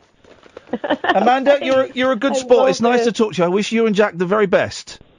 Thank you very much. Lovely to talk to you. Nice to talk to you too, Amanda. That's Amanda Teague. There we go. What a delightful lady. And the pictures, it's a full-on wedding. She looks gorgeous in her wedding dress. 0344 499 1000. This is the late night alternative. And boy, oh boy, isn't it that tonight on Talk Radio. Across the UK, online and on DAB. The late night alternative with Iain Lee on Talk Radio. Okay. The only question I can think of on the back of that is, have you ever shagged a ghost? 0344 499 1000. Was there ectoplasm everywhere? You kind of get the drift. Let's go to Lee. Good evening, Lee. Hi, Mr. Lee. How's it going? It's going very well, Lee. What have you got for us? Yeah, I'm currently in a relationship with the Queen of Sheba. Really? Yeah. The person behind the cat food? Oh, no, the real McCoy. I don't know if... The cast of the real McCoy. Okay, so the Queen of Sheba. Okay, tell me how that happened, Lee. Well, I joined the order Necro Romantics. Necro Romantics, okay. I got a catalogue and it had the Cleopatra there, had Queen of Sheba, it had Joan of Arc, Queen Budokai, the woman who sacked the Romans. She's quite good looking actually. But yeah, I chose the Queen of Sheba. Why did you choose the? So this is like a catalogue of dead brides. Well, they're alive. Well, they don't look like corpses. It's not the same as necro. It's necro. Okay, so they're spirit. It's like a mail order spirit brides. Yeah. And why did you choose the Queen of Sheba? Because I was interested in all the mystique behind her and all that stuff. Okay, yeah, you phrased it so well. It's a bit of a problem now. It's a bit what? It's a bit of a problem now. Why is that, mate? What's the problem? Because she's trying to get me on a vegan diet. And she's one of those people, you know what I mean? Very healthy. You lose a lot of weight very quickly. I don't have a problem with that, really. No, it's just it says it will like ignite my pineal gland and I'll be better at the whole thing. Yes. You know? So, well, can you not just be vegan when she's there, and then when she goes, you just chomp down on a sausage or something? Does she chomp down on a sausage ever? She can come at any time. That's the whole thing. Once you get involved, it's like. When you say she can come at any time, what do you mean? Well, she's got other affairs to deal with, you know. She can arrive at your place of where you live any time. Any time, so I could be cooking a stew, which I am right now, but nothing's happened tonight, so I don't know if she must be busy or something, but yeah, it could be any time. What's in your stew, Lee? Beef and potatoes. And if the Queen of Sheba comes back and finds you cooking a nice stew, what's she going to say? She'll be very disappointed in me. What's the sex like with a ghost, Lee? Particularly a royal ghost who's got mystique behind her. It makes your skin glow a bit extra. Your skin glows a lot more and people compliment you everywhere you go. Because you've got more skin? No, it makes your skin glow, not grow. Glow? I thought you said grow. Yeah. Sex does make your skin grow, if you're doing it right. Yeah. Makes your skin glow. Oh, wow. Yeah. And is it, I don't want to ask anything too impersonal, but is it, kind of quite vanilla, or is she, is she up for experimenting? Yeah, well, she is up for experimenting, yeah. She, Can't do bondage with a ghost. No, but, she can come to me at any place, I could be, like, at work or whatever, I could be, it could be, well, she's very demanding, and, sexually? Yeah. Hungry, got a big appetite for it. All right, Lee, well, thank you so much for the call. I really appreciate your honesty. Yeah, no problem, yeah. Thank you, man. There we go. What a lovely insight. Into the world of ghost sex. Dion. Hello, Ian. Ever had it off with a ghost? Not with a ghost. I've been to bed with a couple of spirits every now and again. Hey! Yes, my son. Yes, my son. Yeah. By the way, I couldn't log into my YouTube. Have you got a YouTube channel, Dion? Not a personal one. I use it a lot. I'm gonna, because I had the guest here. I wasn't before the show. I was really trying to log into my YouTube channel. I couldn't log into it. I'm just wondering if YouTube is down. We're streaming the show on Periscope. During the next break, I'll try and get back into the YouTube channel again and see what's happening. Yeah, I could try out for a minute if you want. I've got it on my TV and on my phone. So. Oh, can you try my YouTube channel? You want me to do it now, do you? Oh, I thought that's what you were offering. No, don't bother. I'll have a look. I'll go on the YouTube. It's no problem. Okay. Do it on my phone, not my TV. Okay. YouTube.com. Hang about, give me a chance. All right, mate. So my car failed its MOT today, Dion. I'm not in the motor trade anymore. Hang about, YouTube. What do you want? 350 quid. It's going to cost me. What car you got? Polo. Is it worth the money? Yeah, it's worth that. But if I start having to spend any more, it's going. I don't know. I mean, 350 quid's not a lot of money. Would it fail on something silly like brakes? Brakes, a tyre, a windscreen wiper, and a light bulb. Let's get it done. I gotta get it done, ain't ya? Gotta get it done. It's not much money, so I'm skid, mate. Average, really. I'm skid. YouTube.com.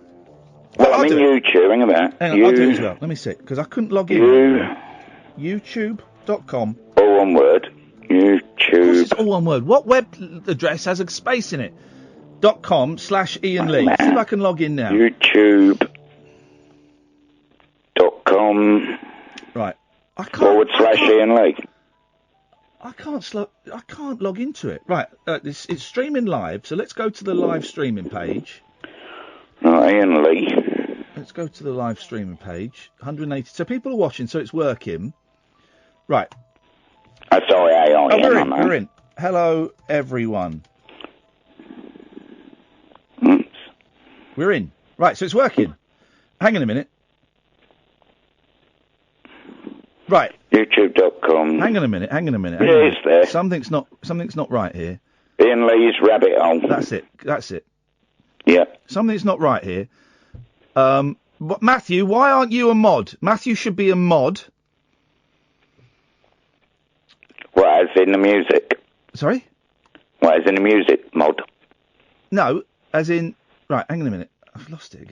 I've just lost it. Hang on. Iain Lee. Right, hang on. Because people can watch the show. I don't know if you know this, Dion. People can watch the show. I was logged in. on YouTube, yeah. I was logged in, and then I wasn't logged in. What's happened there? Well, it's there if I want it. It's got Iain Lee swatting wasps on Good Morning Britain. Right. I can't even log in. Oh, I did, yeah. YouTube.com/Iain Lee. I can't even log into it. Right, and there's chat. Matthew, why can't I log into my YouTube channel? Matthew's the young lad that. That's all right. They got brains. They're young. Matthew, why can't I log into this? And why is Pop Hazy Design? Why is Jeff a mod on my YouTube channel when I got him taken off of it? What, Matthew? Why Matthew isn't a mod? He's not got the blue. Oh, they put a feel. Well, you got 198 people watching. Stephen Page live with Iain Lee. I've been hacked. I've had my YouTube channel hacked by Jeff. Well, I haven't done it. Well, is your name Jeff? No. Oh, sorry, I don't mean to get angry with you, mate. Don't worry about it. I've had my YouTube channel hacked by Jeff. Right. All right. Fine. Let me explain something. Right. Jeff is an arse. Right. Jeff. Let me tell you about Jeff. Right. Was he your producer? Pop Hazy Design. He guessed my password. Oh, nuts. Right. Jeff is a scumbag and a failed teacher. He got sacked from teaching media studies for two reasons. One, because it's a made-up subject, and two, because he was crap at teaching a made-up subject.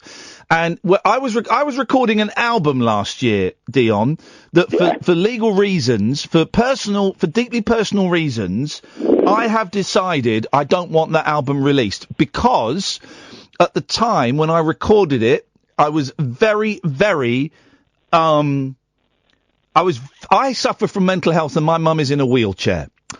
And I'm getting a divorce. And at the time I recorded that, those things were playing on me, and I recorded that album, and I was not at the peak of my powers. It's not a good album. It's an album that sucks, right? Because I was not at the top of my powers. And Jeff tricked me into allowing me. Tricked me into allowing him. I can't even speak. I'm so angry. He tricked me into allowing him to film me making this album, right? Right. And it's a film that I don't want released. Right? It's a documentary film I don't want released, called Feelings. I don't want it released, okay? And you're singing about your thoughts. Well, I'm singing Despacito. Well, if you think about it, Phil Collins' first solo album, Face Value, was all about him getting divorced and everything. I don't know if Despacito I do sing Shout Out to My Ex. So, right, so he's made this film, and then I said, I don't want this film released because I've got mental health issues. I'm on antidepressants, and I'm seeing a therapist, okay? Right. And he's gone, first he was understanding, and then he said, well, you owe me £25,000 or something. And then he said, I'm going to release it. Now, since then, I've got lawyers involved in this, and he knows all of this. I'm turning the camera off me, because I don't even want that. I never know whether you're winding me up or being serious, I'm being deadly serious here, man. He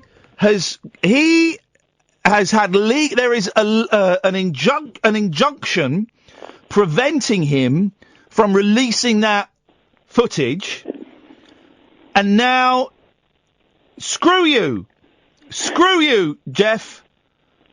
He has hacked into my YouTube channel. Maybe it's good music. Maybe it's good if people listen to it. I don't want that out there. And he is. All right, mate. I tell you what. You have it. You keep it. You see where this goes, Jeff. I will hack back into my own YouTube channel. If anyone is listening who can, he's put a poster up there of the film. If anyone knows how to hack into a YouTube channel that belongs to me, legally belongs to me, if anyone knows that, could you please, everybody who is in that chat, leave that YouTube channel now. Leave it, because that channel is not even run by me anymore. It's been taken over by terrorists. It's been taken over by someone who I personally consider to be worse than ISIS. So everyone leave that YouTube channel now and report Pop-Azy Design, report Jeff for being a shit of a man. Flipping it. You're going to get 100 hits now, hundreds of hits. No, we won't, because my listeners are good. The good people. It's salt of the earth, common, thick, but good people, and they'll do as I tell them to do. So everyone who is in that channel now, please leave it.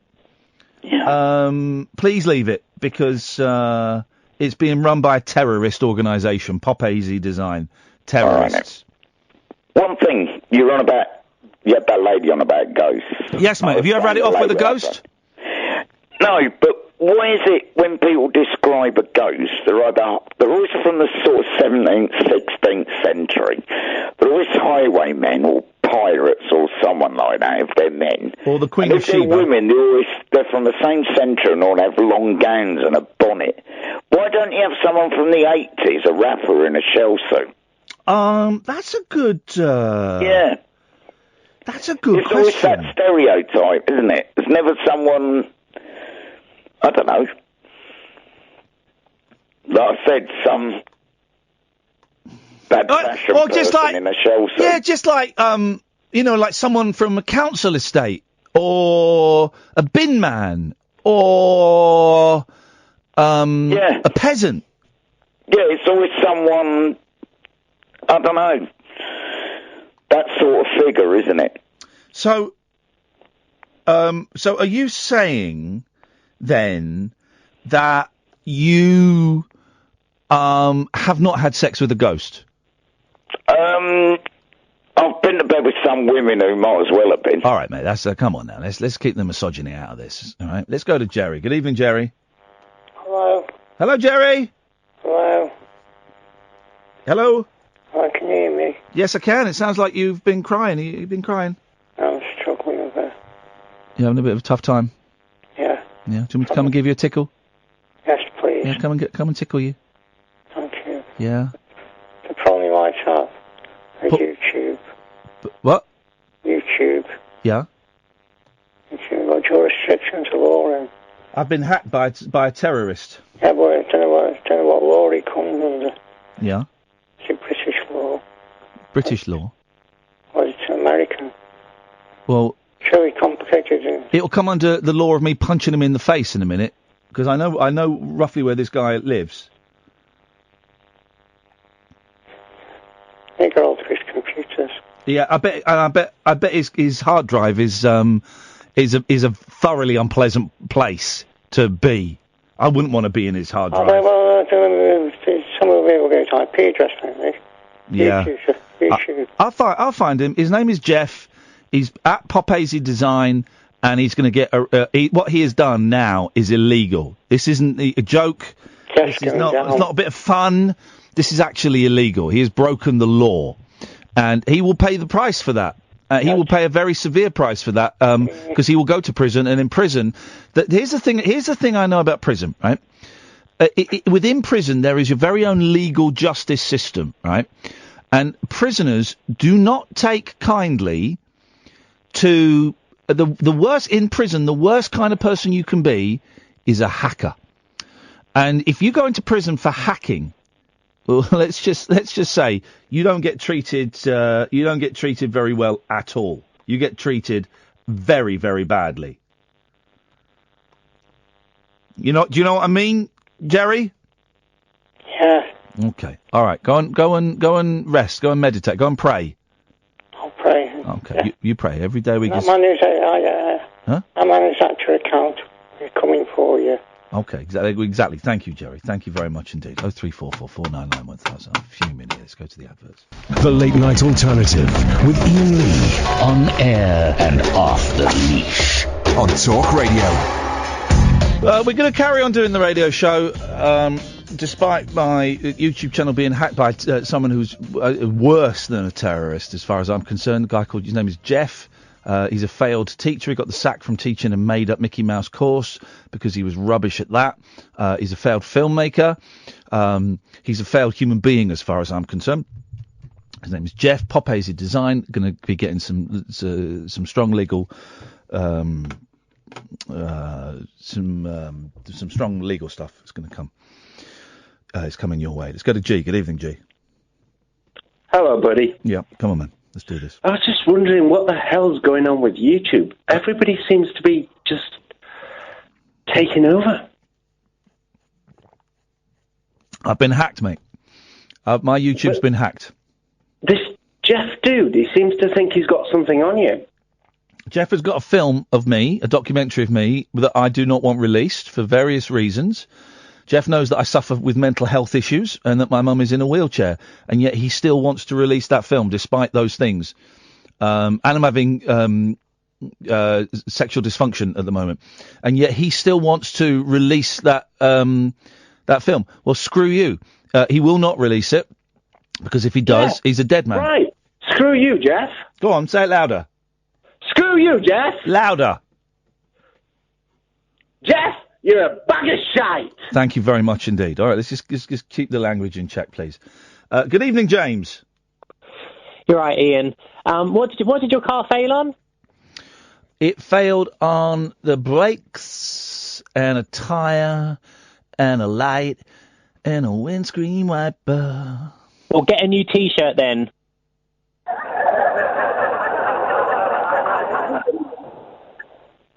You said a tyre.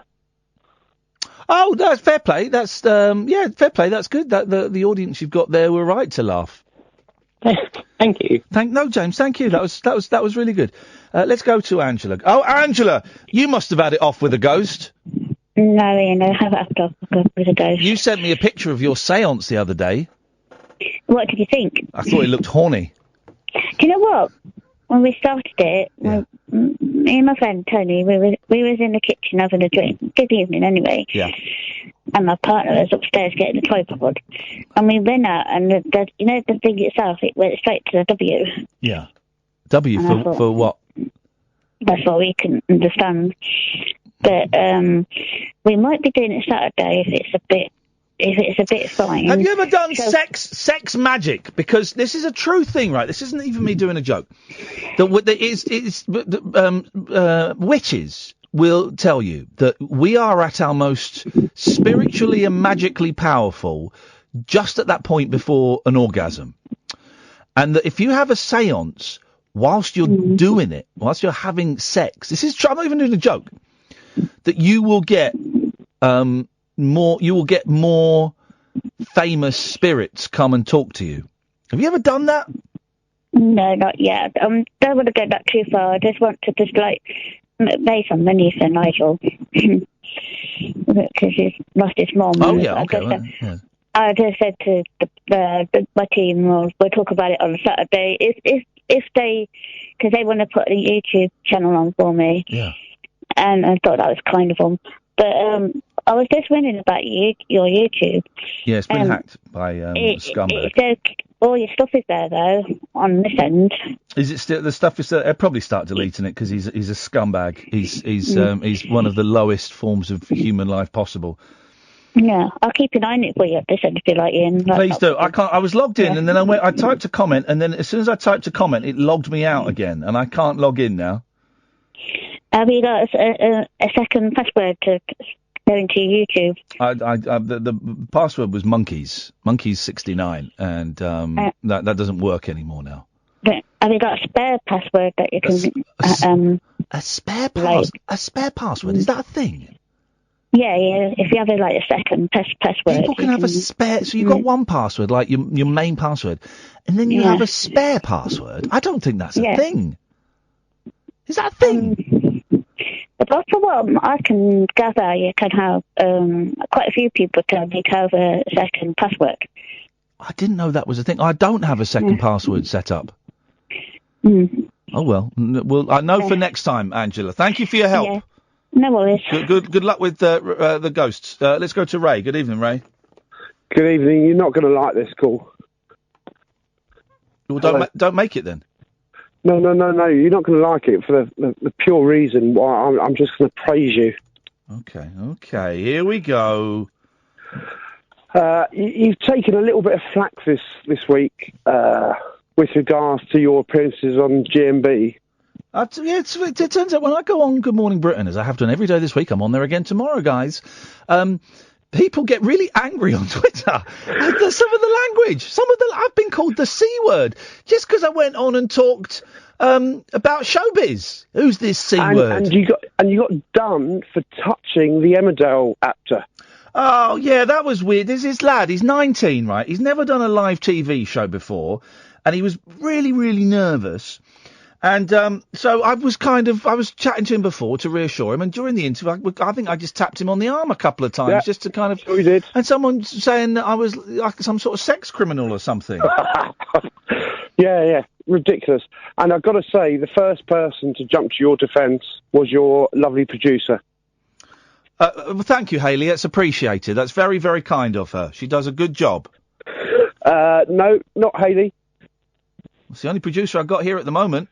Well, I think her name was Catherine. She's not producing me. She's on holiday. Here's a story for you guys. Some of you have been asking, so you're going to find it. You're going to hear it. This is a caller to the show. A story about a caller to the show. Former caller to the show, unless he smuggled a phone into prison.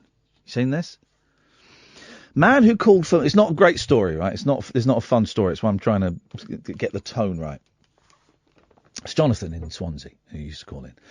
Man who called for Muslims to be gassed and sterilised is jailed for hate speech. Remember we talked about this the other week, and he's been sentenced now. Welshman Jonathan Jennings handed 16-month prison sentence for Islamophobic and threatening posts. A man who posted anti-Muslim messages on social media and made a threat to kill Labour leader Jeremy Corbyn has been jailed for 16 months. Jonathan Jennings used platforms such as YouTube and Gab, billed as the free speech social network, to make Islamophobic statements inciting religious hatred. Prosecutors revealed the 34-year-old man from Carmarthenshire had written posts calling for all Muslims to be gassed and to be forcibly sterilised. He claimed those who tried to convert others to Islam should be sentenced to death. Horrendous stuff. He repeatedly called for the murder of Muslims and supported Bomb a Mosque Day, suggested by another extremist, Nigel Pelham, who was jailed last year. Sentenced at Swansea Crown Court on Thursday, Jennings pled guilty to 4 offences of inciting racial hatred and another 6 offences related to the sending of material with the intention of causing distress and anxiety. The Crown Prosecution Service today said his jail sentence reflects the seriousness of his crimes. Between March and August last year... Yeah, so he would have been calling us then. Jennings also posted a series of threatening messages about left-leaning public figures and one about the Jewish community alongside his diatribes about British Muslims. In March 2017, he called Gina Miller, the prominent lawyer who led a legal challenge against Brexit, a traitor, and called for her to be executed.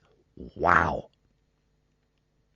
A few months later, he said if Jeremy Corbyn became Prime Minister, he would be first in line to Joe Cox him, a reference to the murder of the Labour MP by a right-wing extremist back in June 2016. Another message stated that Hitler was born 100 years too soon. This is pretty intense, far out there hate speech. He went on to threaten the Jewish community, saying if they did not behave themselves, they would share the same fate as Muslims. Deb Walsh from the CPS said Jonathan Jennings' hatred of Muslims led him to post online messages stirring up animosity towards a whole community. He did not limit himself to expressing his views, but called on others to indiscriminately kill Muslims and bomb mosques. Jennings also targeted the Jewish community and called for public figures whose views he did not like to be executed. The prison sentence reflects the seriousness of his crimes. Detective Superintendent Jim Hall... I'm reading all of this because I think some of you will be interested in it, because a lot of you will have heard Jonathan's wide-ranging calls to the show. Detective Superintendent Jim Hall of the Wales Extremism and Counter-Terrorism Unit said, "We are committed to tackling all forms of extremism which has the potential to threaten public safety and security. Such was the strength of evidence of Jennings' activities that he entered guilty pleas to all of the offences."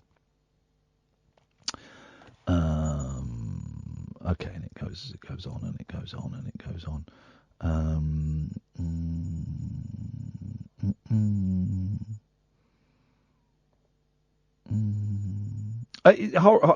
Really horrible stuff, and I see lots of you have been talking about it on Twitter and stuff. And Jonathan was a regular contributor to the show, and most of his calls to the show, were harmless and about video games and about cats and stuff, and occasionally there was some extreme. Not as extreme as that, nowhere near as extreme as that, because if he'd have come on and said something like that, then that would have been a ban immediately. But I remember a few racist calls, and he got short shrift and was put in his place and was dealt with properly and was cut off. I always found him fascinating. I think something's happened to him as a child. Remember, there was a really interesting call where he talked about hatred for his parents. I mean, like real aggressive hatred for his parents. Honestly, I will miss his calls to the show. But I certainly think that the right thing has happened. If anything, I suspect that sentence is perhaps a little bit too lenient for what he did. There's no place anywhere for that kind of language and that kind of hatred and racial and religious hatred like that is abhorrent, and so that's that. I feel I ought to put a little bit of distance between the show and him, but I always found his calls to us fascinating. I thought he was a fascinating character, and I just hope that when he's in prison that he gets the medical help that he needs, and I hope that he sorts himself out, man. But yeah, the right thing has happened. He's been sent to prison, and that'll be that. Can people? You're not allowed phones in prisons, are you? But people smuggle them in like these tiny little telephones that they insert, in various orifices that they smuggle in. But so that's probably the last we've heard of him for a year or so. So there you go. 0344 499 1000 is the telephone number if you want to give us a call. Now there are some people arguing about this on the YouTube channel, but the YouTube channel's been overrun by this absolute disgusting human being, Jeff. He spells Jeff with one F, and I think that tells you pretty much what you need to know about the guy. He's a scumbag, and he's a lowlife, and he is dirt, and he's threatening he's going to release a video of me at midnight. Well, gives me time. I wouldn't do that if I were you. I certainly wouldn't do that if I were you. Another hour of this nonsense to go. Sorry, I'm sounding distracted because I've got this stuff going on the YouTube, and I just need to walk away from it and focus. That's what I focus. Right, so focus. So Forget the YouTube channel. That guy's a prick. He can do what he wants, but if he does it, he'll be in hot water. If this guy does post a video, a documentary called Feelings, I urge you not to watch it because it doesn't show me at my best. Because I was going through a very painful divorce there that it wasn't. So don't watch it. And if I find anyone who watches it, it's like when someone on Twitter calls someone famous a nonce, and then everyone calls them a nonce. But it turns out they're not actually a nonce, and the person who has been accused of that horrific crime then sues everyone. If you watch the film that he puts up, you will be sued. You will be sued because that's private that's stolen property. 03. But forget that. Let's have fun. We're gonna have fun for the last hour. Do some fun stuff. We'll talk more about ghost sex. This is the list I've got written down here: cats, BBC, Darling, ghost sex, romance, and women. So that's quite a fruity little list of stories that I found in the newspapers. And of course, dear listener, you can call in about absolutely anything you want. Ben, stay there. You're going to be the first call in the next hour, and I really predict this next hour is going to lift us. It's going to be jubilant, exhilarating. So 0344 499 1000 is the telephone number if you want to give us a call. I'd love to speak to you if you've ever had a relationship with a ghost, if you've ever done a Ouija board, because in my new house, when I get back from New York City, we're having a seance. I'm going to stream a seance live on a Saturday night at midnight using night vision cameras. It's going to be scarier than the Babadook and Halloween 3 put together. It's only for the strong-hearted folk only will be able to watch that. If you've got any heart conditions, probably best you don't watch that.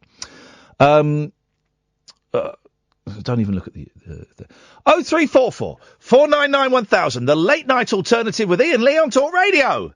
The Late Night Alternative with Iain Lee on Talk Radio. We have ways of making you talk.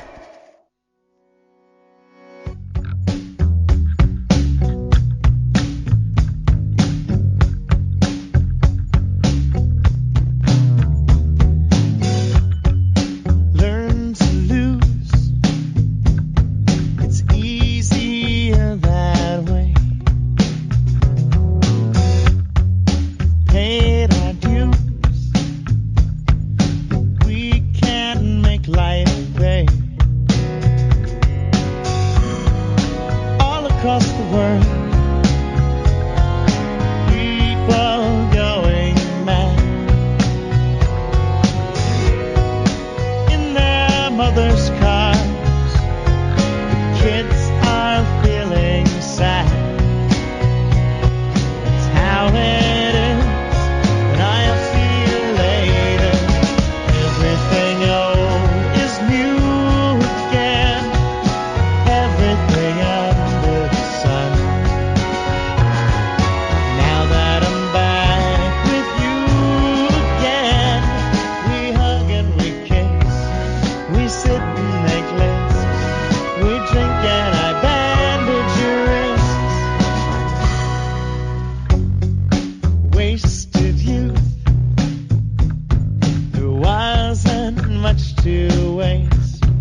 somewhere in the world. She's hosting her own show. Everyone she questions never seems to know just who they are, where they are going. Everything old is new again. Everything under the sun. Now that I'm without you again, I wake up in peace. I go back to sleep and let all my nightmares repeat. All across the world, people going mad. Sorry, guys, I've just managed to hack back into my YouTube. Just managed to hack back into it. So, right. Sorry. I should be focusing on the show, but someone is... I've just hacked... you can turn the camera back on me now. So I've just hacked back in the YouTube. Matty, how do I make you a mod? How do I make you a mod? So that, Matty, if you post a thing, then I'll just copy and paste your... I'll go to your page.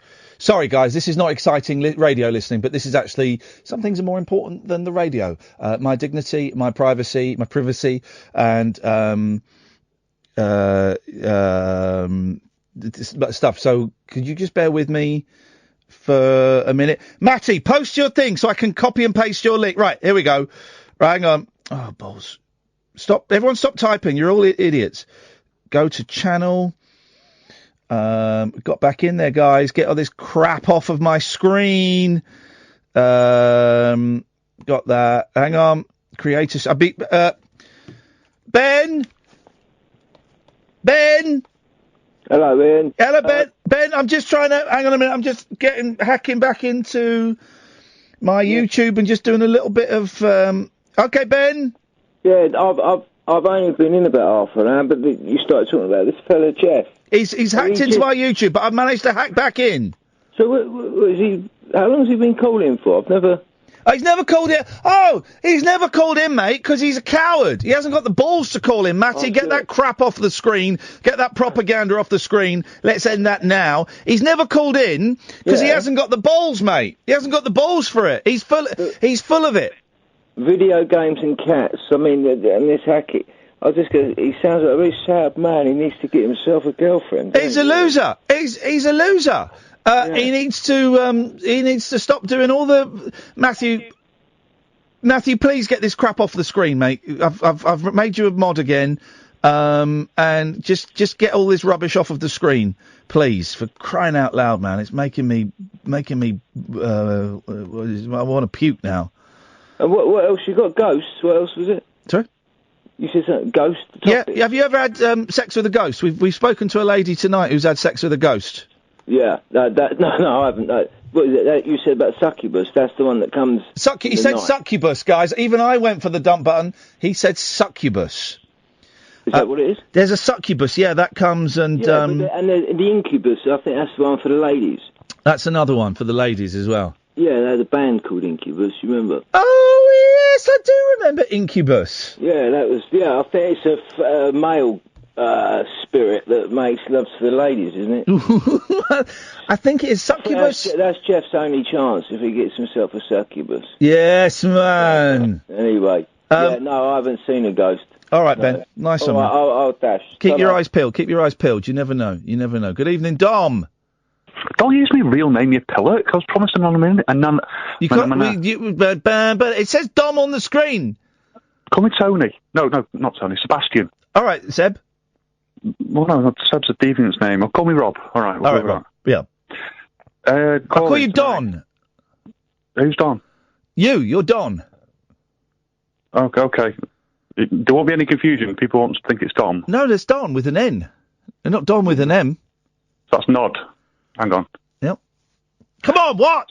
It's not a call-in tonight. Yeah? I'm quite embarrassed, but I thought I'd better call in. Yeah. I can relate to it. Yeah. I think the first time was last autumn. Right. Let's see, it would have been September the 15th. It's a nice. It wasn't too chilly. It's a light jacket, but not a big coat sort of weather. Yeah.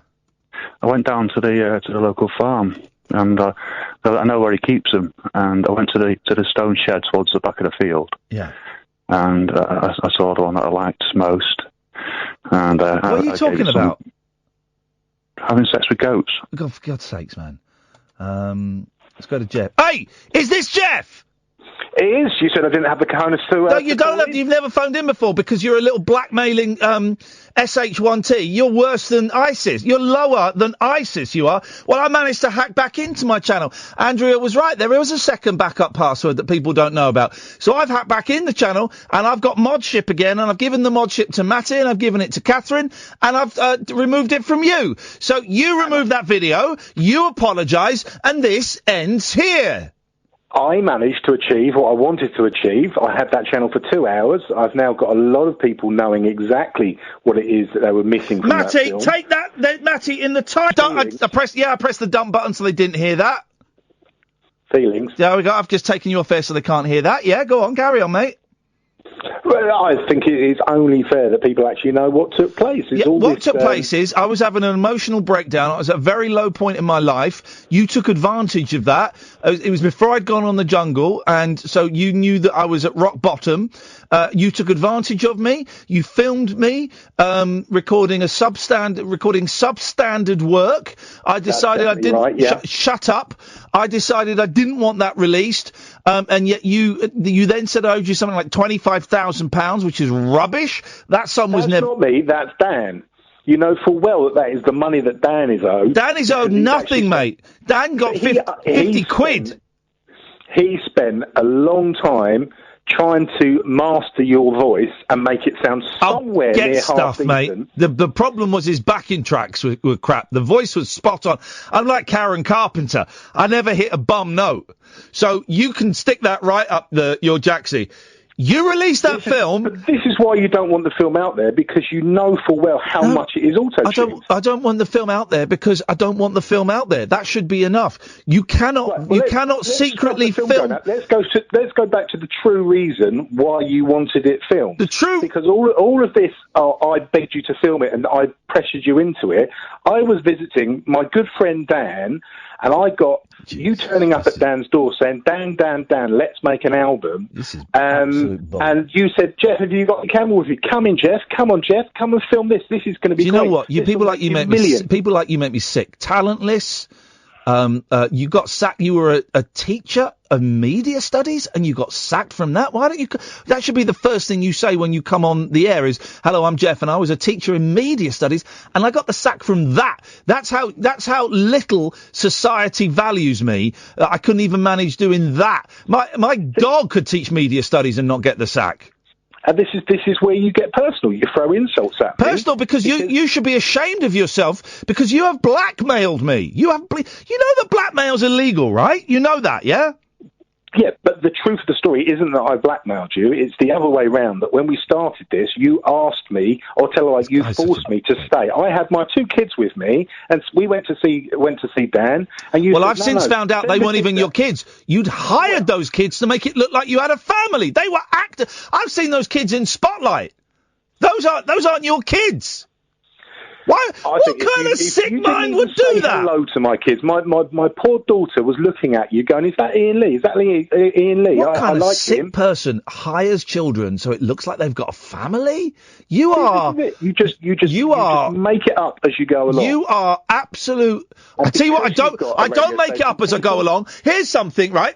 Couldn't make this up as I went along, right? When I was there that whole day, and I didn't even know I was being filmed, and it wasn't until later that I realised I was being filmed. You've got hidden cameras.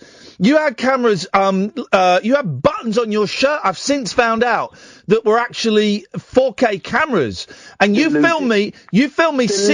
You filmed me secretly, and that is illegal. And then you tried to blackmail me. There's no one listening to your show now. There's no one listening to you because you're cut off.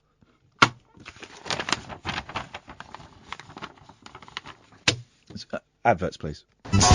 The radio show for people who know the best part of the day is the night. The Late Night Alternative with Iain Lee on Talk Radio. We'll get you talking.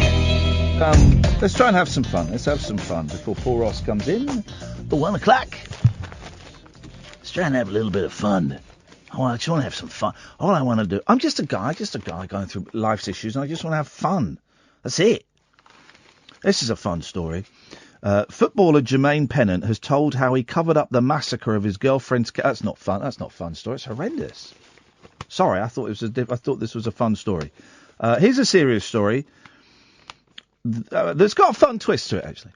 Footballer Jermaine Pennant has told how he covered up the massacre of his girlfriend's cat because he was terrified she would dump him if he found out. She found out. The ex-Liverpool winger panicked when a pal phoned to say the star's dog had gone for then-girlfriend Jennifer Metcalf's beloved Persian. That's a little bit below the belt, isn't it? That really is. That really is. But rather than own up to Hollyoaks and dancing on Ice star Jen, he hired cleaners. What did he get? Harvey Keitel or something? To conceal the evidence, and even brought in a decorator to replace the bloodied wallpaper. That is nuts behaviour. That is absolutely nuts. He admitted he then let distraught Jen plaster the neighbourhood in... This is terrible. This is like the behaviour of a lunatic or an arrogant egotist. This is not a funny story at all. He has admitted he then let distraught Jen plaster the neighbourhood in reward posters after telling her the cat had run away. Jermaine, 35, said, "I've never said a word because I know Jennifer would be devastated." His confession comes 9 years after the couple last dated. Nice guy, okay. Nice guy. This is weird. What a weird story. Jermaine added, "I was driving into training, seeing posters all around Liverpool appealing for a white cat. I was thinking, oh God, if only you knew. It was the most mortifying experience of my life." Yeah, most mortifying experience for the cat. Jermaine explained how pal Sam had been keeping an eye on the pets while he and Jen, 35, were away. His Japanese Akita dog, Shadow, was outside in his own kennel. Jermaine said Shadow was a real beast, and every time he saw the cats, he'd jump at the door. He was a menace. This one day I got a call from Sam. He was very nervous, really worried. He said Shadow's killed the cat. I mean, Jay, he's absolutely massacred it. Flippin' heck, man. This is. Sorry, I thought this was going to be a light-hearted romp. This is horrific. It's an horrific story of. I'm a cat guy. My cat's living with me for the first time in 2 years. So it's an horrific story of a cat murder, but also this guy's nuts for covering up. That's not normal behaviour, is it? That's not normal behaviour. He asked Sam to send him photos. Jermaine said there was blood everywhere, like you've never seen. It was a horrendous, distressing scene. I was feeling sick. But rather than come clean, he decided on cover it. What a coward. What a multi-millionaire coward. He revealed we had to organise a professional carpet cleaner and a painter and a decorator. We needed to completely repaint the walls and get new wallpaper.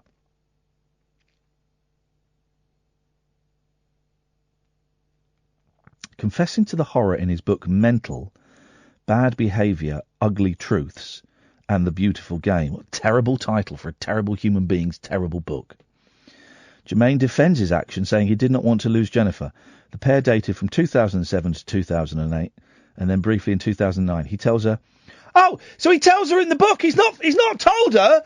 She's going to know when she reads this. Flipping heck. What a scumbag. He tells her, I'm really, truly sorry, but if I'd told you, we'd have broken up.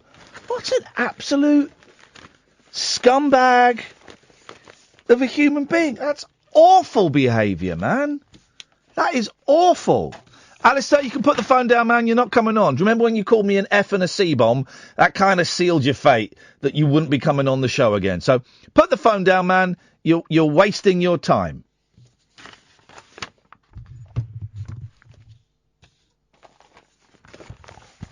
Outrageous behaviour. 0344 499 1000. I'm just going. The phones have dried up, apart from someone who's banned. So I'm just going through the papers, and I'm just doing what I do. I'm back to what I do best, which is just going through the papers and is reading stories out of newspapers for you, and then throwing in wry little comments. That's what I'm doing. The BBC. Here we go. Here we go. We're in. We are wowzers. We are in. This is sexy. The BBC is to air its most X-rated drama to date, with scenes of sex, self-pleasuring, drug-taking, and swearing. Just after The Watershed. Did he not want to come on? That last caller?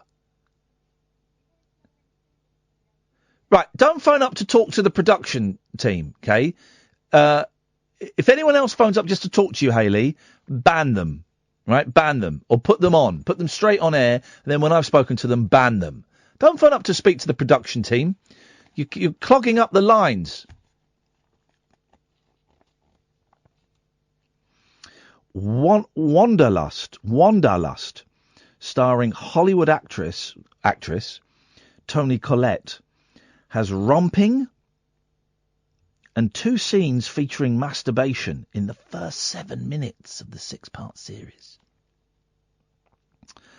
And even Auntie's drama boss, Piers Wenger, has admitted he is terrified by the potential response. He said, "We've never seen anything like it on BBC One." I'll take that call. Don't phone up just to speak to the production team. That's you. When's this feelings thing coming out? No, it's not coming out. It's not happening. It's not a thing. If you watch it, you will be fine. You will be sued. But seriously, boss. You're blocked. Australian Tony, 45, plays frustrated therapist Joy Richards, who demands an open marriage following a fling. That's not going to work. I can tell you that now. That an open marriage isn't going to work. Not that that's what mine was. It's not the reason it failed, but it's not going to work. In one of the show's steamiest scenes, she is sexually stimulated by a policeman. But Tony said she was happy to throw herself into the role. She said, you can't half-heartedly act that. You have to make it feel real. We've got a caller on the line. Hello, caller? Hello. Hello, caller. What's your name? This filth you're Catherine. What's this filth you're talking about, and when is it on? What's what? This filthy programme, and when is it on? Oh, is this Catherine Boyle? Yes. What are you doing calling in? You shouldn't, you're not part of the team. Oh.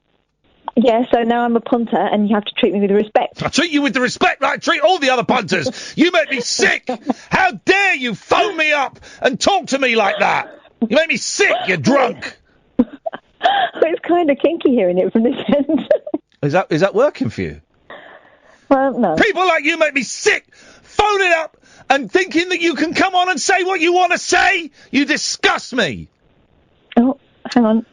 I felt something then. Okay. No, I'm fine. When is it on? It screens next month. Oh, good. And Not a 10, though. Here is a list of BBC shows. They've just done a show. Wanderlust is not Wanderlust is not the only BBC drama to push broadcasting boundaries. Excellent. Versailles has just finished its 3rd series. Well, it's spelt Versailles. Yep, it is. Yep. Yep, Versailles. Versailles has just finished its 3rd series. exploring the Reagan of France's King Louis. The what? The Reagan of France's King Louis XIV. Filled with gay sex. Yeah, it was. Cross-dressing and orgies. It was wonderful. It was a good one. I mean, I don't think it was very historically accurate, but who cares? In 2002, Tipping the Velvet explored lesbianism and sex toy romps. Yep, saw that one. Lady Chatterley in 1993 was a steamy adaptation of D.H. Lawrence's book. Hundreds complained about 1987's explicit Dennis Potter drama, The Singing Detective. No, too young for that one. And Roman drama, 1 Claudius, shocked in 1976 with sex, nudity, and lesbian snogs. Lesbian snogs. That's what they call it, lesbian snogs. Good old lesbians. Good for them. Snogging. Lesbian snogs. Have you got anything to contribute to the show? Because you're clogging up the lines. Okay, I'll go away then if you're absolutely chocker. Well, we haven't got any calls. I think what's happening is there's only one. I think only one line. This must be the case that only one line is working right now. I think so. Because normally I was hoping to test for you. Yeah. I was hoping to test it for you. I've tested it, so I can go now. Okay. Well, you can go then. Goodbye. Idiot. Let's have a trial, please. Thank you. The Late Night Alternative with Iain Lee on Talk Radio. We'll get you talking. Okie dokie. Okay, I'm mad for it. Hey, it's Nigel from Maidstone. Hey, man. Oh, hi. I got on quick. Well, because this can be the only explanation. I think there's only one phone line working. We should fault report this. Because normally the phone lines will be full, but as soon as I think there's only one phone line, so people can't get through. That must be it. Oh, that's good. That must be it. It's not good. No, it's bad. Bad, yeah. How you doing, man? Well, actually, it was a bad day today, and the weather wasn't so good, was it? Well, raining all day. But honestly, I kind of prefer the weather like this. I know a lot of people don't. I kind of prefer it. I liked it when it was sunny, and I want the sunshine to come back. So I felt better, you know. I know. I feel like I'm done with the sun. I feel like I'm done with it now. I have some good news. I have some good news. Go on. The community warden came to see me earlier about 5 o'clock, 4 o'clock. Yeah. And we went through. They're going to sign the house down to me, so I haven't got to move out. That's a great bit of news. It's going to be my house, and I'm going to sign. I'm going to sign it in my name. Absolutely. When you say a community warden, she's the one who to do with the council gets in touch with the council as well. And you can afford the rent and stuff. No, I may not have to pay any rent. If I do it, it won't be so much. Oh, brilliant. Yes, it's brilliant. I probably won't have to because I'm under the doctor with tablets, as you know, the antidepressants, and they said it comes under mental health issues. Oh. So because of the mental health issues and the shock of Mum, I probably won't have to pay any rent. Oh, that. Yeah, because I've only got enough money to pay the bills, to be honest, as well. So. Well, that's a brilliant bit of news. Out of sadness, that's a brilliant tiny little ray of sunshine, Nigel. I'm really pleased for you. They said I couldn't believe it when they said that we're going to tell Golding Homes that we're going to sign the house down to you. So, great work, man. Well done. You should be very pleased about that. I am pleased. Yeah, because I wouldn't know where to go with all this stuff, and I can keep the memories of all the stuff here. Yeah. The memories. But today I felt terrible. Today was a bad day. Yeah. I sort of feel a little bit worse each day, but I suppose you do. But of course, the coroner hasn't contacted me yet. You said that was going to take a while, didn't you? They said a few days, but I think it'll be next week now because I haven't heard from them. And the death certificate hasn't been issued yet either. The death certificate. These things drag on and on sometimes. They do, and it makes you quite. She's not settled yet, is she? No, she can't. She's not arrested yet. She will be soon once they've done all the business. Yeah. I'm sorry, mate. I'm really sorry. No, it's really sad. Yeah. I don't think I'll ever get over it, you know. Well, you don't, but it does, and it's a cliche, it does get easier. But you never get over it. Of course, you never get over the loss of a parent, but it does get easier. I can promise you that. I promise you that. You'll never forget her, but what you're feeling now isn't going to be there forever. No. The more you can keep busy, the better. Well, keeping busy helps. Sometimes then you get tired quicker. I get Yeah. tired quicker now. Sometimes sitting there and there's no shame in having a good old cry. There's no, Right. Putting on a song or a film that she might have liked and having a good old cry. Yeah. If that would work for you, then.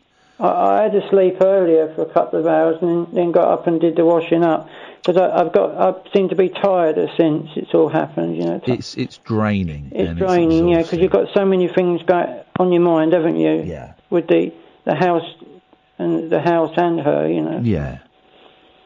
So half of it is sorted basically. I've just got to wait for a letter to have another interview so I can sign the house down to me. They've got to come out to me again. Well, that should take a little bit of pressure off you. That's one less thing to worry about. Yeah, fantastic. Oh, this song that I wanted you to play on the radio is on my Facebook. Oh, right. Yeah, the original. It's a lot better than the one I sung last night. It's different words. Okay, how do I find it? It's on the top of my page on my Nigel Reader Facebook. Yeah, the one with me singing into a microphone. There's only one like it. What? Singing into a microphone. Hang on, is this it? Let's see if this is it. Let's see. I've just clicked on something. 2, 3. People of the world, that's it, yeah. join together. People of the world, come together. There's so much heartache in the world, you gotta make it better. People of the world, people of the world, people of the world, come together. People of the world, make it better. So you gotta try and make it work. So people of the world, come together. People of the world, that's gotta be right. People of the world, you gotta know it's right. So don't you do it all. But you forgot the words. People of the world, come together. People of the world, come together. People of the world, fight together. You know it's right, you know it's right, it's the thing to do. People of the world. What I should say is you're singing this and filming it. I'm watching you sing it. You're just doing it in like a street though, in the high street. There's people walking behind you. Near the prison. Oh. Well done. It's quite good, catchy, isn't it? It is quite catchy, mate. It could maybe do with a few more words. Yeah, but I was doing it. Obviously, there was people walking around me. I was a bit nervous of doing it, of course. Yeah. But when you're on your own, I'm filming myself as well, so you've got a lot to do, haven't you? Yeah. It's tough. Well, you've done well there, Nigel. You should be very proud of yourself. You've not heard that one before, have you? No, I have not. No, I so have it's quite unique then, the actual tune. Yeah. No, it's a good one. It's just getting the actual words right, isn't it? Putting the words in order. It's such a. Do you know what? You're right. It's such an important thing when it comes to singing is getting the words in the right order, and not everybody realises how difficult that can be. No, but obviously you have to take a lot longer. I did it. That was just straight out of my head, straight off my head. That one. All right, man. Well, listen. Thank you for playing it. Did you see the video as well? I was watching you sing it. Yeah, you need a haircut. Yeah, at the back, yeah. You get a little bit shaggy there. No, I've cut it since. Oh, okay, good lad. Okay, thank you. All Ian. right, mate. Take care. See you later. And I'll have a cup of tea now. Good night, Nigel. Thank you. Bye, Ian. Bye. Well, I'm glad that's his house seems to be sorted. Good evening, Sarah. Hello, Ian. Hello, Sarah. Hello, how are you? I just rang up because I thought you were having no callers, and I just wanted to give you a little bit of love. Okay. It's a very popular radio show. I think there's a problem with the phone lines in that only one person can ring in at a time, because normally at this time of night there's about 3, 4, 5 switch things, but we seem to only have one call, and then that call finishes, then there's another call. So I think it's probably a technical problem. as opposed to an artistic one. But thank you. How are you, Sarah? What have you been up to today? Oh, just having a bit of fun and waiting for you to get on the radio. Having a bit of fun? Hang on a minute. What does that mean? What does that mean? Well, go on. Just you've got to make life fun, haven't you? Yeah. Because it can be dull if you don't make it fun. Say dull again. I like the way you say dull. Dull. Oh, what's that accent? Dull. Are you from the northwest? Worcestershire. I don't know where Worcestershire is. You've been to Worcester before? Have I? Yes. Yes. You've been to Midlands. Worcester. The Midlands. Hey, Yay! rat face. Yeah.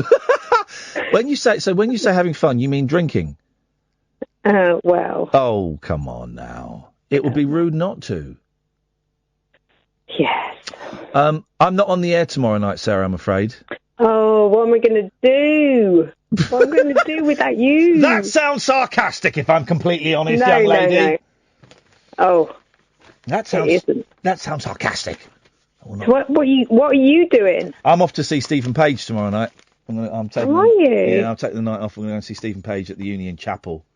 Where's that? That's in London. London. Highbury in Islington. It's a great venue. One of the best venues in the country. Well, I'll just be sat here. Drunk. Drinking and waiting for my 10 o'clock satisfaction with you. Except it won't be me. You're not no. It'll be Howard. It'll be Howard Hughes. Oh. Oh, no! I like Howard's good. Disappointing.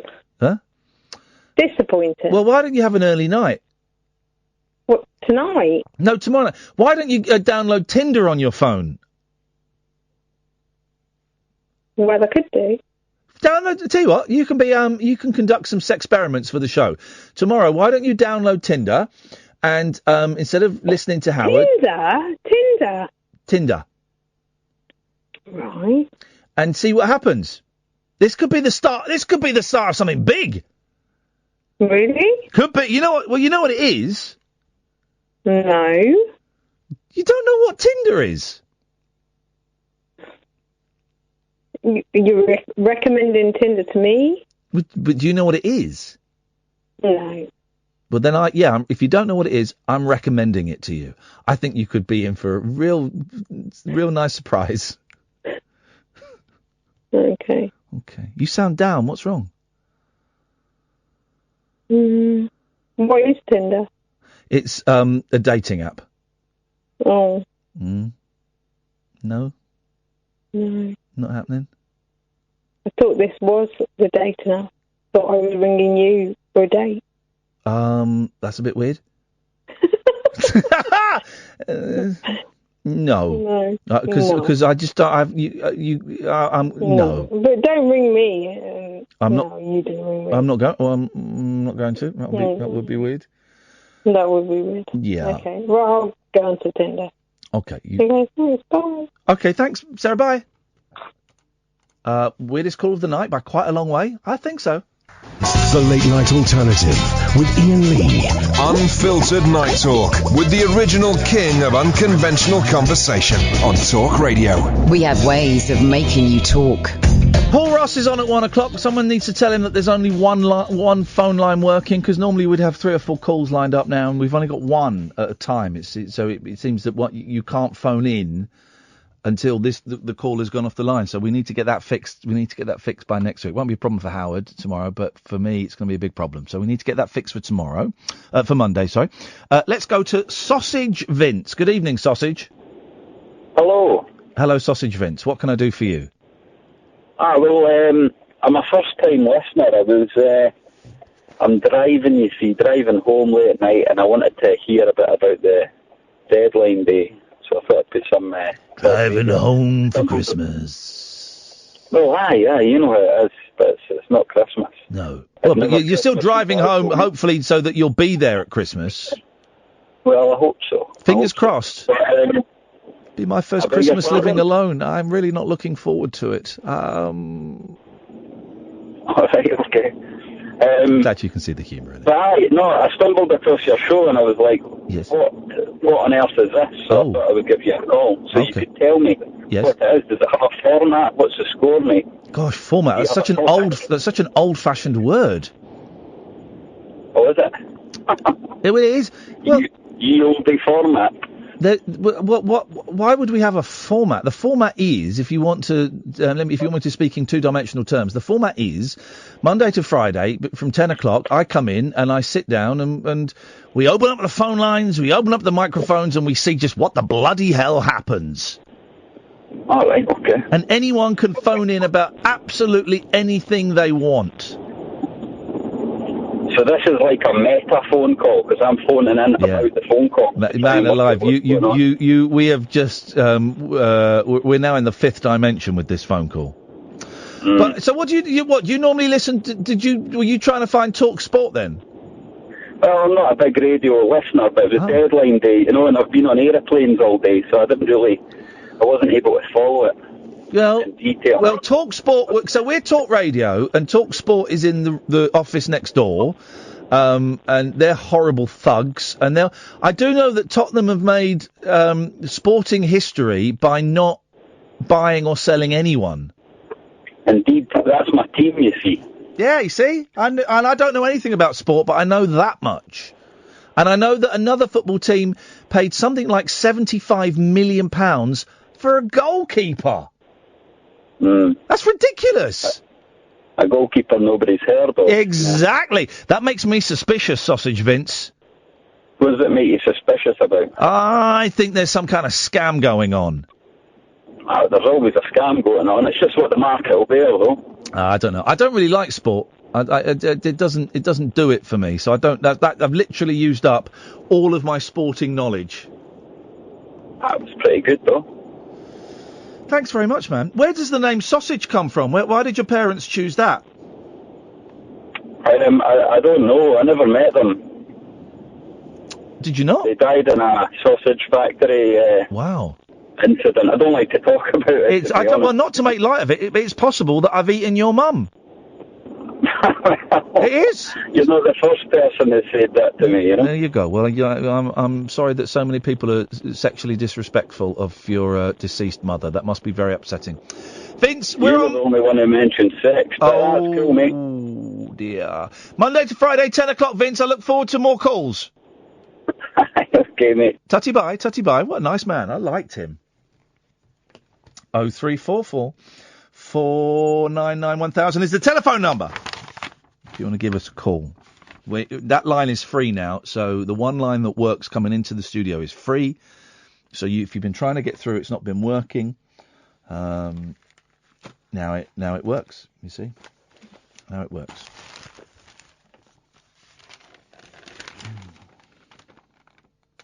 Let's do. I'll tell you what. We didn't read all of the horny ghost ladies, did we? So should we do some more of that?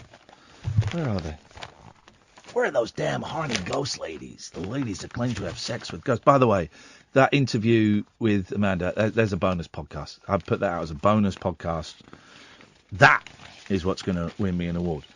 Let's go back to Sian. Remember, Sian is dating a living man. She's 26. She had passionate sex with a ghost from the 19th century.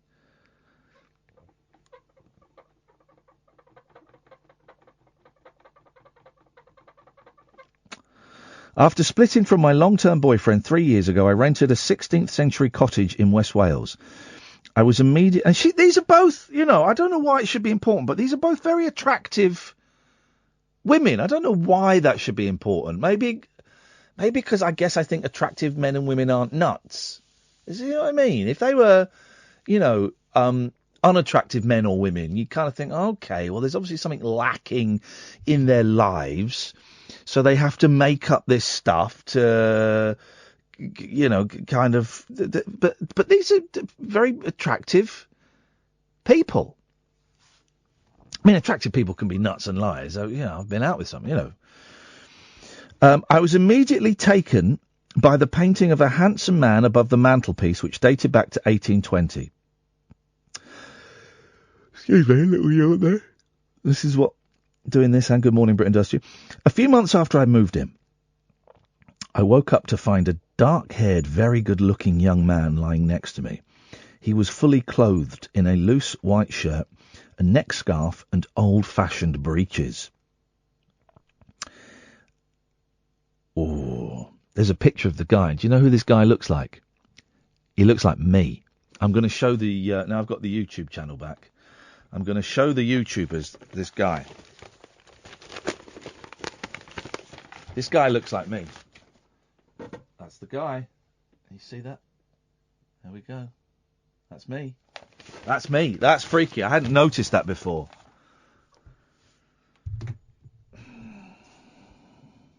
He had a kind of shimmer to him, as if he was behind a fluttering wild curtain. I don't know what that means.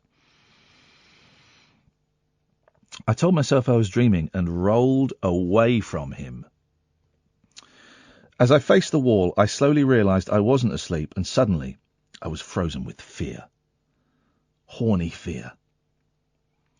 I felt a hand on my waist, but the touch was strange. Light and cool.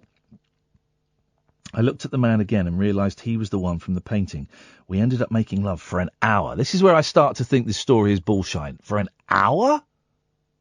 What the hell are you talking about? He was very gentle.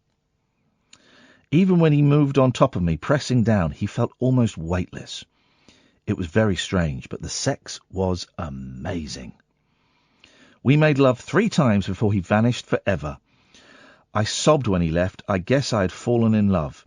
When I told a couple of close friends about it, they looked at me as if I was mad, so I just laughed it off, said something about eating too much cheese, then kept quiet. I don't know, man. It sounds like absolute nonsense, doesn't it? I mean, a little bit. That was a little bit nonsensical. Let's go back to Amethyst Realm and her story. She seems to be the. Let's just make it. Let's try and create a vibe. My new ghost lover is really special, wise, stable, and kind. I'm not 100% sure if it's male or female, but I think I found true love. We met when I went on a trip to Australia earlier this year. Australia seems to be the place if you want horny ghost activities, then that's where you should be going.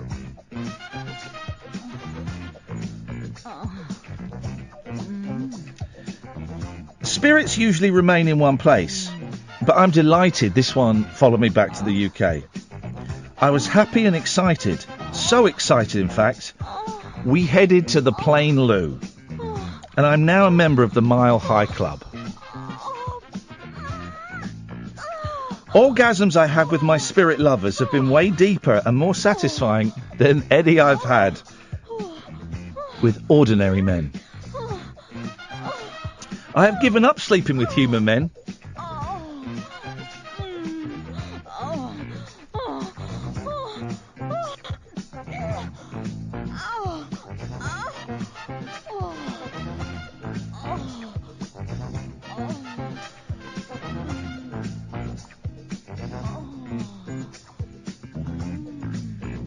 I've given up sleeping with human men. Ghost sex is deeper, more passionate, and oddly seems more natural. You sense the presence, can feel the energy, and although there's no body to touch, you can sense that you're being touched.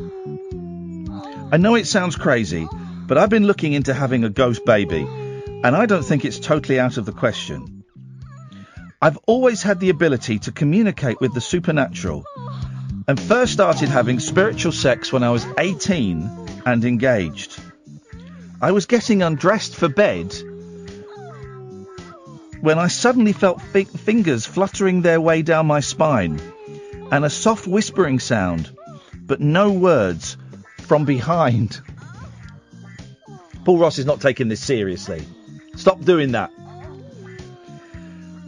In my right ear, it made me shudder all over, but in a really nice way. The next thing I knew, I was being turned around and embraced. I'm not even going to look at you because this is a serious story. My engagement ended. Serious. My engagement ended when my fiancé returned one afternoon to find me in bed, wearing stockings, suspenders, a basque, and a tiny G-string. Oh. He believed I was hiding a lover of the flesh and blood kind, and ransacked the room looking for him. That's when I told him. I said he would never be able to find him because the man he was looking for was a ghost. He immediately packed his belongings and left. Run for the hills! Because he realised you were an absolute fruitcake, my darling. That is why. Have you read the... I saw I was lurking in the doorway for about 15 minutes. Did you read the headline at the bottom of the page for that one? I did. Yeah. Do you want to do it? Go on. Go on. Ghosts give us the willies. There we go, you see, I mean... It's beautiful, don't analyse it. I hope they gave their headline writer free donuts and coffee for the rest of the day. Paul Ross, I doubt you'll reach the dizzy heights of that, but what have you got for us this evening? On the show tonight, it's not something I'm familiar with particularly, because I'm not on Instagram or Facebook. I do a bit of Twitter. Yeah. But we've got somebody joining us who lives with, manages, owns Chloe the micro pig. And Chloe the micro pig... Oh, okay. She's one of these animals that take up millions of followers. Animal influencers. Right, I'd never heard of this because I'm outside the loop on all that. Grumpy Cat. Grumpy Cat's old now. So I've seen Grumpy Cat's picture and I've seen Adolf Hitler cats. I don't they influence things as much apart from putting the willies up Poland. Yes, exactly. But, yes. So we've got Chloe the micro pig on, which there'll be a journey of discovery for me. Yeah. Also on the programme today, we're talking about. I'm straying to Howard Hughes territory a little bit here. Yeah, go on. I know he's in for you for tonight, but his show Sunday night is a kind of paranormal, the unexplained.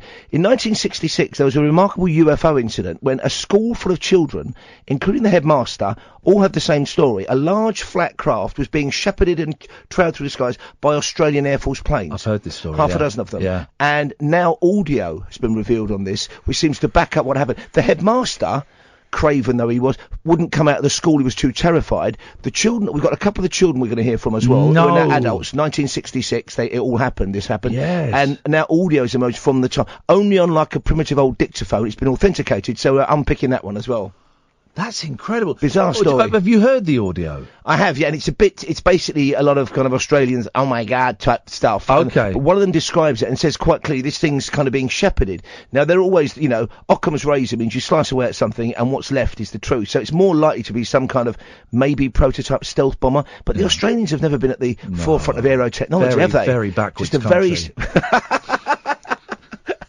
Apart from Clive James, well, thankfully still with us. He is still with us, God isn't bless he? him. Yeah. He is still with us. He's a very underrated poet, Clive James. He had a couple of best-selling books of poetry. He's a really, a lovely fellow, I think, old Clive. Clive James on TV is what the internet is now, where it was full of crazy Japanese programs and weird.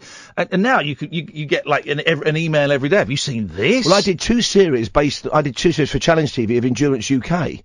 Which was basically endurance, but we filmed it in Maidstone, and we had rather disgracefully two yellowed up white men playing my sidekicks Hokey and Cokey, and their catchphrase isn't something I can say on this programme. Wow. And we gave people the first year, the prize was a holiday to Phuket, which I had to pronounce rather differently. Yes. You can imagine. Yes. And it involved things like people bobbing for false teeth in lavatory pans filled with kind of the offshoots of ashtrays, people being thrashed with nettles as they hung up, people being stretched on giant rubber bands and going through this kind of slidey thing into a load of cow and horse manure. And the one who hung on the longest was the winner. On that bombshell. Endurance, we ain't got no life insurance. I still remember the theme tune. This is Talk Radio.